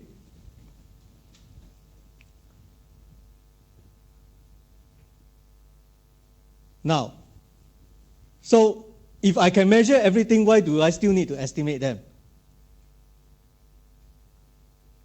Because just now we said we want to estimate those that we cannot measure, right? But if let's say everything also can measure, why do you still want to estimate? Sometimes you still want to estimate because what you measure could be noisy. Okay? So if you can estimate, you can improve that on that. Okay? So this is the standard estimator design. This is your plant, right? And then you usually have an estimator, and then using the estimated state, you then can do your control. Okay? So I want to talk a little bit about the estimator design, right? And so there's, how do we design the estimator to estimate the state? So there's a few ways to do it, okay? So the first way is shown over here. This is my actual plant, okay? And this is my model. Assuming that I know my FG and H, right? Then one possible approach is I just estimate, okay? But this estimator, which is open loop, assumes that your initial estimate is correct, okay? That means initially I estimate the capacitor voltage is 2 volt, is correct. okay, then everything will be okay. Okay? But if let's say your system is unstable, then this open loop approach will means that whatever you estimate is going to be wrong. Okay? The second approach, which is what people will usually do, is a closed loop approach. That means I start with some initial estimate, then I measure the actual whatever things that I can measure, right? Assuming that all states can be measured. So I will take the difference between the measured and the estimated state, and then use feedback to try to improve on it, so that eventually I get the correct estimate. Okay? So these are some of the equations that will teach you how to do it, right? So it's okay to use the estimate of the state, right? As long as this thing goes down, the error goes down exponentially. Okay? So one approach is open loop estimator. X dot equals to fx plus gu, y equals to hx, and your estimator model is this. Okay? So because you know f, g, and u, this estimator will work if you can obtain the correct estimate. Okay? Such an estimator is open loop, right? Because you don't use the error to help you to improve. Okay? So your estimation error is given by this. Okay? So this is the error dynamics. That means how the error behaves in the open loop estimator. So you can see for yourself, right? If I solve this first order differential equation, it's going to be an exponential term, right? So if f is less than, will lead your exponential to decay to 0, then that is good, right? But if f makes your exponential grow, then that is not good. Okay? That is your state. So if you look at this, your error converges to 0 for stable system, but we basically have no ability to influence the rate at which the state estimate converges to the true state. That means, although maybe your system is stable, it will converge, but you cannot control how fast it converges. So that is not good. Okay? So example, a first order case. So your x0 is 1. Then this is the equation that we have. X tilde dot equals to fx tilde, right? So then if I integrate both sides, this is what I'm going to get. Okay? Now, your x tilde of t will only goes to 0 if f is less than 0, right? Everything depends on this exponential term. So if f is minus 0.1, then you know that as t tends to infinity, this term will go to 0. But if f is equals to 1, then as t tends to infinity, f of t will continue to grow, right? That is the exponential term. Okay? So even if f is equals to minus 1, then you will have x tilde x equals to e to the power minus t, right? Is that good enough for you? Right? E to the power minus 1 t. That is the rate that it will decrease to 0. Is that good enough for you? Maybe you want it to decrease very fast, e to the power minus 5t. Then how do you do that? Right? So that's why we need a closed loop estimator. So this is how the closed loop estimator will look like, the equation. So again, x hat dot equals to fx hat plus gu, right? So in the open loop case, this last term is not there. Okay? In the closed loop case, what we are going to do is we are going to make use of the measurement, right? Y is what I measure. Hx hat is what I estimate, right? Hx hat is essentially your y hat. Okay? So I make use of what I measure compared to what I estimate. I take the difference multiplied by again L. Okay? So you can have many states, then L will have many of this. Okay? So this is how it works. And if you compare the error, right? So the error x tilde dot then becomes f minus LH x tilde. Okay? So just now, without the L, we only have fx tilde. Now we have, with the L, we have f minus LH. Okay, and the poles of the error system are given by this equation. Okay, so fast poles will correspond to faster decay of the error. So let me show you an example. Again, a first order example. Let's say your f is equals to 1 and y is equals to 2x. So using the estimator, x hat dot equals to fx hat plus gu plus L times y minus hx hat, right? So this is the equation, right? Because I use the number given here. So then the error dynamics is then 1 minus 2L. So if you choose L to be 2, now this is e to the power minus 3t. So just now, in the previous example, the error goes down by e to the power minus t. Now if you choose L equals to 2, it goes down at the rate of e to the power minus 3t. So it's much faster. So that's why it is good. Okay? So therefore, L should be chosen so that the eigenvalues of f minus LH are stable and sufficiently fast. So we know that your plant is a physical system, right? Whereas your estimator is essentially a software. Okay?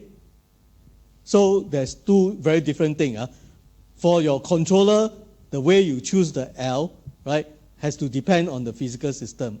But for the software, you can usually choose it a bit faster. Okay? Now, if you pick up any control book, any feedback control book, there will be a chapter that talks about state space control. Okay? And they will introduce to you state space modeling like what I have. They also talk about the state space estimation. Okay? So again, I have an example here, right? And this is what happened, right, when you do estimation, okay? With the state space estimation, you can now predict what is the estimated state, right? So the first half, the first 1 second, there's no closed loop. The second 1 second, with that, you can improve your error to basically to 0, okay? This is the velocity measurement. So going back to our problem, right? Again, we have these sets of equations that I showed you just now, and these are the different parameters, right? And so when I form it, I get my F and my G, okay? So this is my state space model for the heating plate, okay? Now, the question is, in my heating plate example, right, it is not quite the same as what we have discussed so far. What we have discussed so far is I can measure everything. But in this heating plate example, let's say I only have 2 states, okay? 2 zones, 1 zone, only 2 states, the wafer temperature and the plate temperature. The plate temperature is what I can measure. The wafer temperature is what I cannot measure. Okay? So one way of doing this is, how about we just estimate what you cannot measure? What you can measure, you just use it. And so, and second approach of doing all these things, right, is what we call a reduced order estimator. Okay? So that means you don't, so maybe I can measure this guy. And because I can measure, I'm quite confident it is correct. And let's say your system is quite clean, there's no noise. Then we just use it. Don't estimate again. Okay, you can save on resources. Right? So, okay, let me show you how we do the reduced order estimator. Okay? So basically, the same set of equation, x dot equals to fx plus gu. But for your y, now I'm going to say ym, what I can measure. So my y is now equals to HA, 0, and then I have 2 group of states, right? XA and XB. Okay?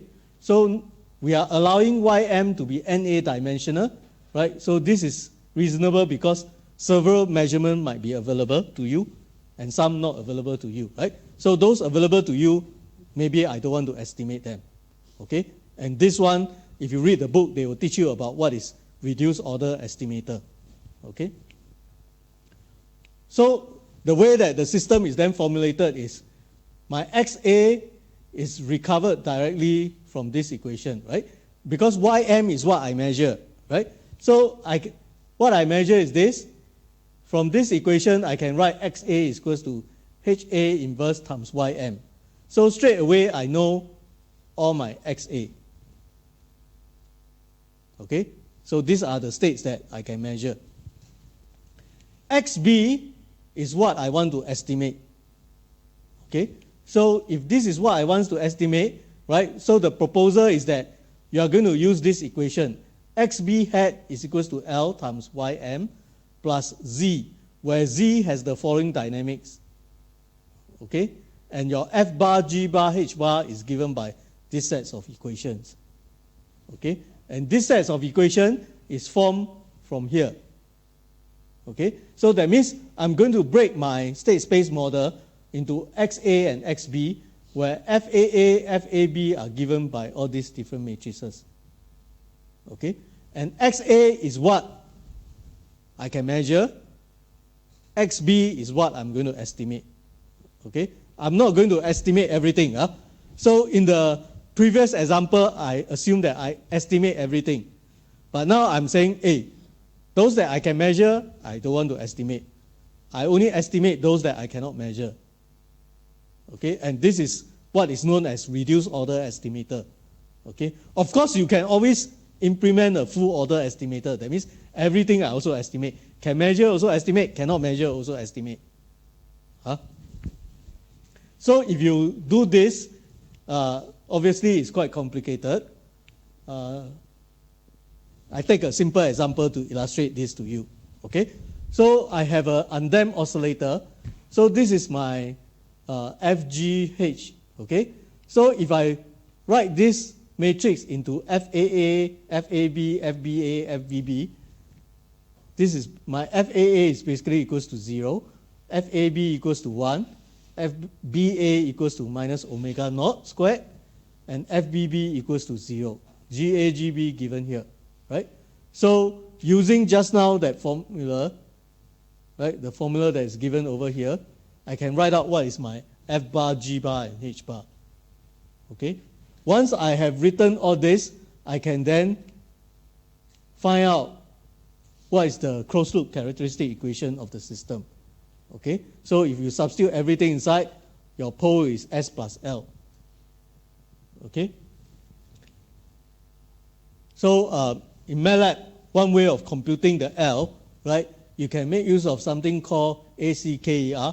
This is the Ackermann's formula, okay, that will compute for you the states. Okay? If you plug in all these numbers, this is your estimated state, the equation. Okay? So let me repeat again. Obviously, this is a little bit more complicated, but if you follow this example, you can essentially get the same results. Okay? So there's a few options that we can do, right?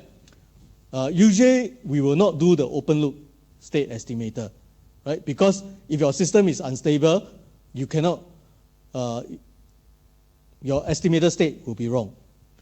Even if your system is stable, you cannot control the rate that your estimator error goes to 0. Okay? So the option is always to do either a full order or reduced order estimator. Okay? So in a full order estimator case, so just now that first order example, you have seen it. This is what happens if it is a reduced order estimator case. Full order estimator is those that I can measure, I estimate. Those I cannot measure, I also estimate. Right? So usually you will assume that I cannot measure, then I estimate. Okay? So if I can measure, I don't want to estimate, then you use a reduced order estimator. Okay? If you decide that, hey, I can estimate, I cannot measure the wafer temperature, I can measure the plate temperature, but both I also want to estimate, I use a full order estimator. If I say that, hey, the plate temperature I can measure, I don't want to estimate. I only want to estimate the wafer temperature. then I use a reduced order estimator. Okay?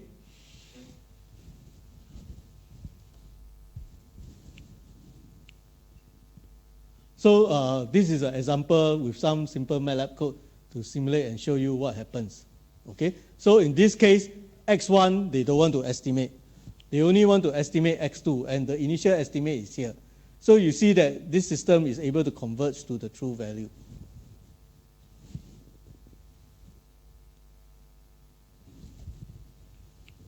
Okay? So some design suggestion, right? Some rules of thumb. Usually you choose your estimator poles 2 to 6 times faster than the closed loop pole of the controller. Okay? This will ensure that your controller poles dominate the total response. That means whatever response is due to your controller is not due to the estimator. You choose your estimator faster. Okay? So the faster the desired response in general, the larger the corresponding feedback signal, right, for the control case. So because your control is u equals to minus k times x hat, right? So if you have fast poles, usually you get large u. So what is the problem with large u? Just now I said before, in the feed-forward case, if your control signal is too large, but maximum I can output 5 volt, I compute 10 volt, I still 5 volt, right? So saturation occurs. So once saturation comes in, your whole system becomes non-linear. Okay, whatever linear controller that you design is not going to be correct anymore because you have entered the non-linear regime. Okay. For estimator, your feedback signal is to estimate is this one, right? So if you have fast estimator poles, you also need a large signal for this. But usually this is not a problem, right? Because it's usually a software. Okay, so it's inside the computer. Okay, now large sensor noise, usually you want to choose slower estimator poles. Okay, if too fast, then it is not effective anymore. So this is your estimator, or sometimes certain books they call it observer, right? It's basically a mechanism to estimate unmeasurable states from whatever available output measurement. Okay, so this is a special case of what is commonly called a virtual sensor.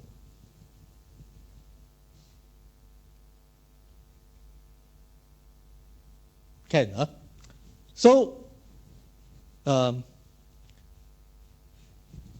basically, now what we are going to do is I'm going to give you the F, the G, and the H, and the J. Okay? So your role in this project is very simple. You go and design a controller and see the response. Okay? That means you simulate in MATLAB. And let's say you design a simple PI controller, right? So my requirement is you need to simulate 3 zones. Okay? Maybe I show you the MATLAB code.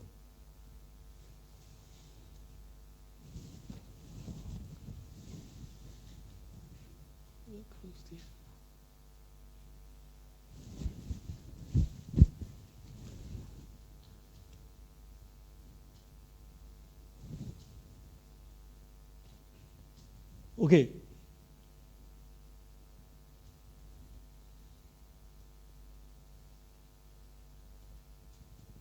So the way that I've written the MATLAB code is I've written this plant model into a function.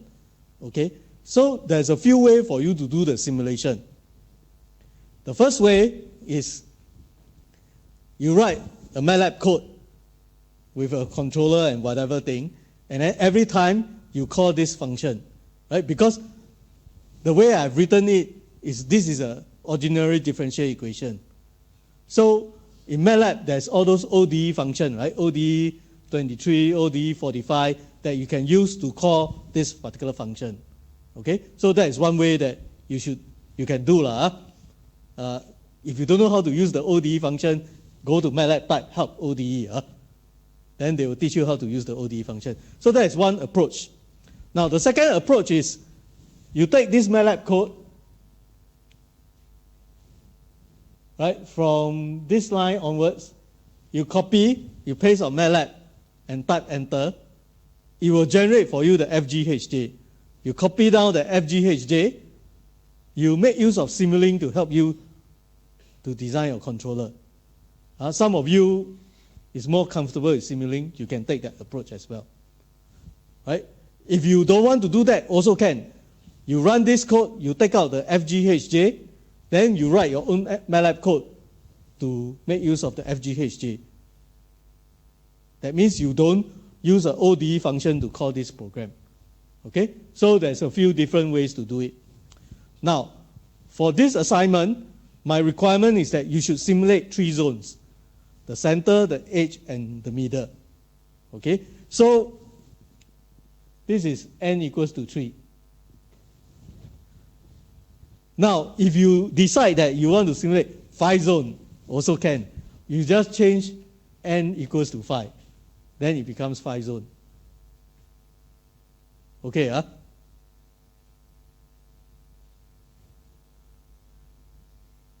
So after you execute,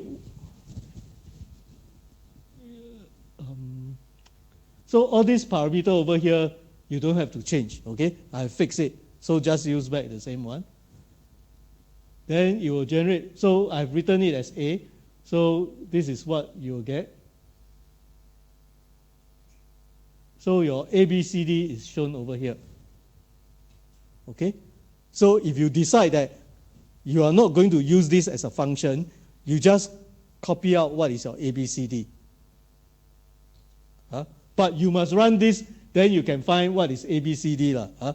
If not, if you just copy this 4 line, you get nothing because all these are undefined.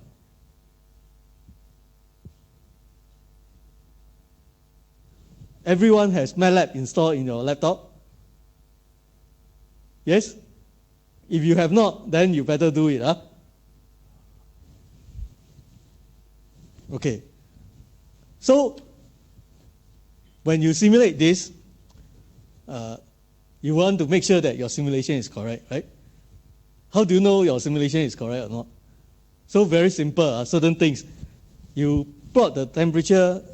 Let me go back to this figure.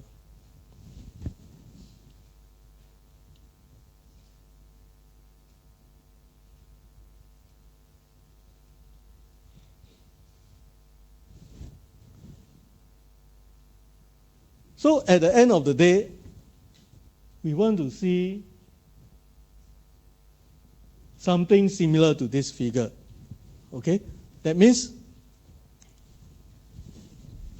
you have your plate, plate temperature, your wafer temperature, and then the error between the zones. If you have 3 zones, what should this line be? This is the maximum error. Okay? So if you have 3 zones, you just take the max minus the minimum. That will give you the maximum error you can get. Okay? And not just take zone 1 minus zone 2, zone 2 minus zone 3. Not that. Okay? What we want is, this shows you the maximum error, right? So you always take the maximum minus the minimum, you will get the maximum error throughout the entire big process. So even if you have 20 zones, you just find the maximum at every time point, minus away the minimum at every time point. Okay? So how do you check whether it's correct or not? You simulate, your wafer temperature is higher than your plate temperature. Confirm it's wrong. Who can do that? You must be very good. You tonight go back, you cook, I don't know what you want to cook. You put 50 degrees, wow, your food can boil.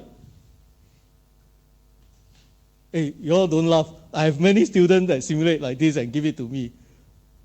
I think if you simulate like this, you should not submit it to me. Because it just shows one thing, you don't care. Okay, so this is one way you check whether it's correct or wrong. Second way, right? If let's say your plate temperature is the same, then you find that the temperature at the edge is higher than the center on the wafer. Then again, you know it's wrong, right? Now, sometimes why this can be wrong is because the way you connect your feedback block diagram and whatever thing. So then as you simulate, you get wrong result. So all these things will help you to check, right? Now, I'm not really interested in, like, maybe your friend here, he showed that he can reach steady state in 1 minute. Yours is 2 minutes. To me, that doesn't matter, okay? I'm not really interested in that part. But I want you to be able to simulate things correctly, okay? And I'm interested in things like, if you want to control the temperature on the wafer, right, your feedback system, even though my model gives you the plate and wafer temperature, your feedback controller should be controlling the plate temperature. It should not be controlling the wafer temperature. The wafer temperature is for you to simulate out and display it so that you can see what is the wafer temperature. Okay? So it should not, remember, it should not, that means your feedback signal that you use to feedback to your controller should not be the wafer temperature. It should be the plate temperature. So now, how good is your wafer uniformity depends on every one of you. What kind of things you want to try out. Okay? Whatever you try, you just write inside your report. Can, huh? So I have uploaded this file.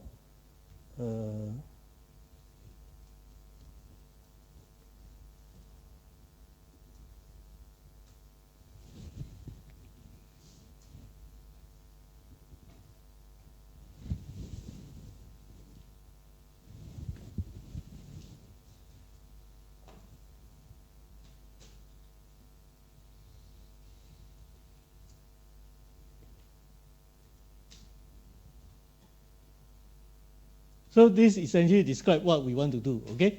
So during the heating, we want to heat for about 3 minutes, okay? That means your simulation should be from time 0 to 3 minutes. Don't simulate 5 minutes. Don't simulate 2 minutes. Just simulate 3 minutes, okay? Now, when you do the simulation, you also need to do it such that your wafer temperature is at room temperature at the start, but your plate temperature is already at some other thing. Don't both heat together. Then that does not describe what the actual thing is happening, right? Because actual thing is the plate is already there. You put the wafer, it drops down, right? Can, huh? Any question with that?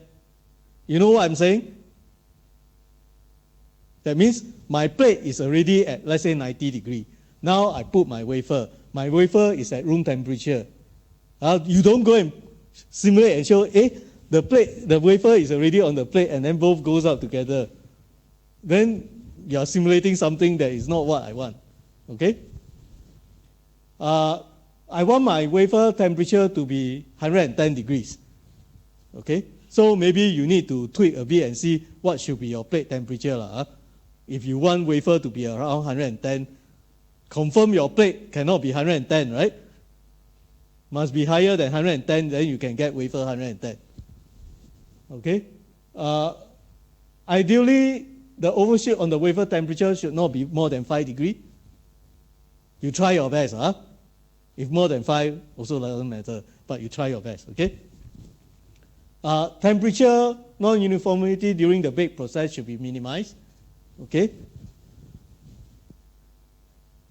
So the MATLAB code is given inside this file, is inside the folder.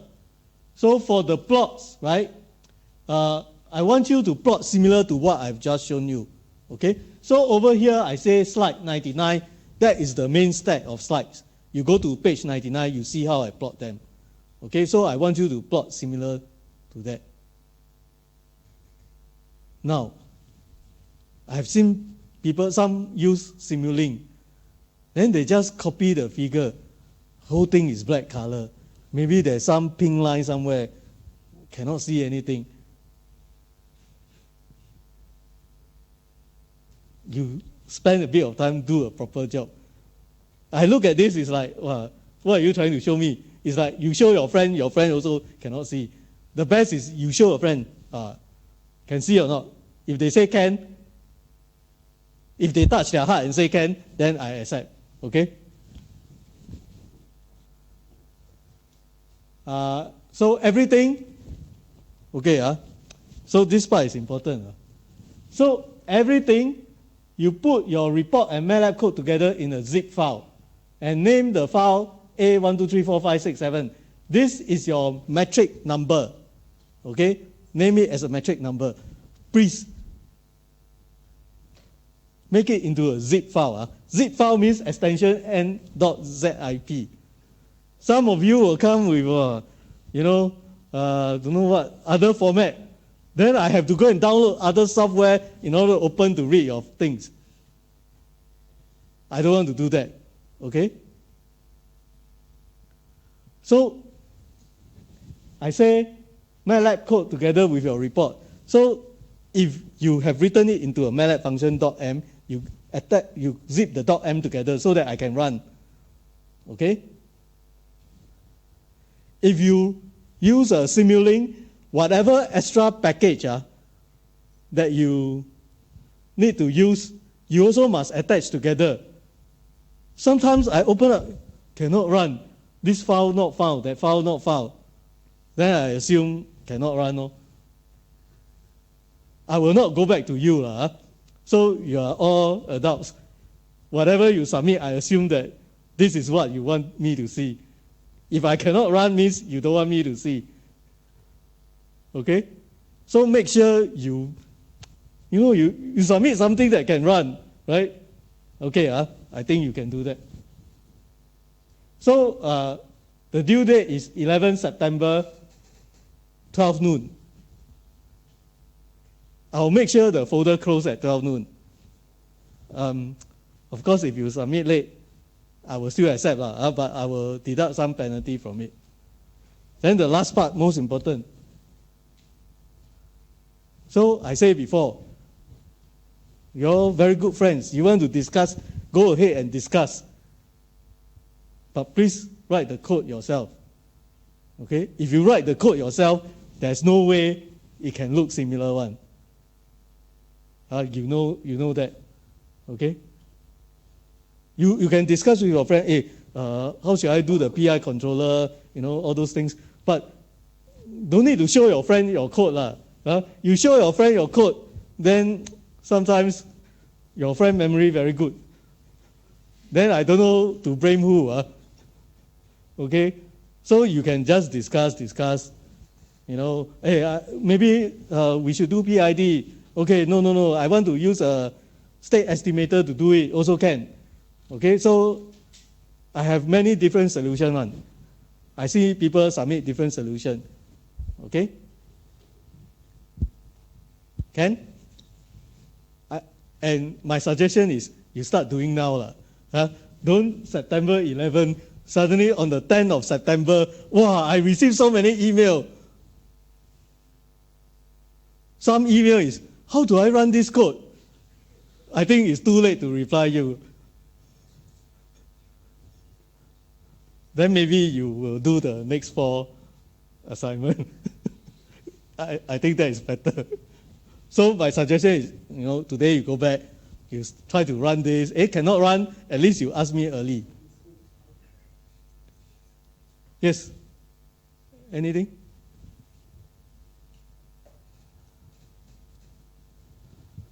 Okay, any other question? So I think I give you some time. Maybe next Saturday morning, I can create a Zoom. Then any question, you can come online and ask me. This Saturday, if I do a Zoom, who will come? I think you will not start doing anything yet. But maybe in a week's time, you have done some simulation. Okay? Can, so I repeat again, you discuss with your friend, but you write your own code. Okay?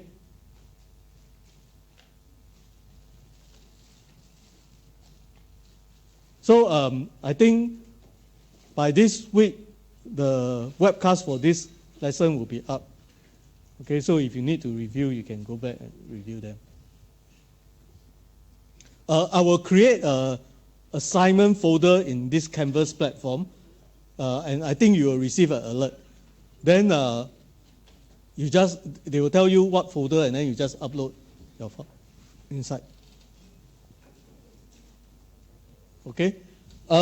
So the other thing to take note is, if you do, so we will not come back to you and say, hey, you have not submitted your assignment, because we don't know whether you are going to do this as one of your project or not, right? So I will not come back to you and say, hey, you have not submit, okay? So whatever that you submit, make sure you check is inside the folder. You can check one. So just be careful. Sometimes you thought you submit, but you never click the submit button. Then it's not there. Okay? Those who submit every assignment, we will just take the first 4. Okay?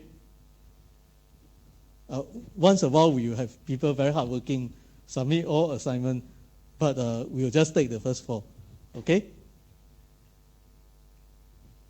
Can, So next week, same time here. Okay? So Dr. Jiang Rui will come in and talk about the vision stuff. Can, So the 3 doing 6110, where are you? Hello? Where? I have 3 students doing 6110. 1. Who else? Not here anymore. You should start to talk to whoever that you want to work with. Okay? Okay, have a good evening. Any question, you email me. Then we'll discuss. If you need to discuss earlier, you just email me. Okay?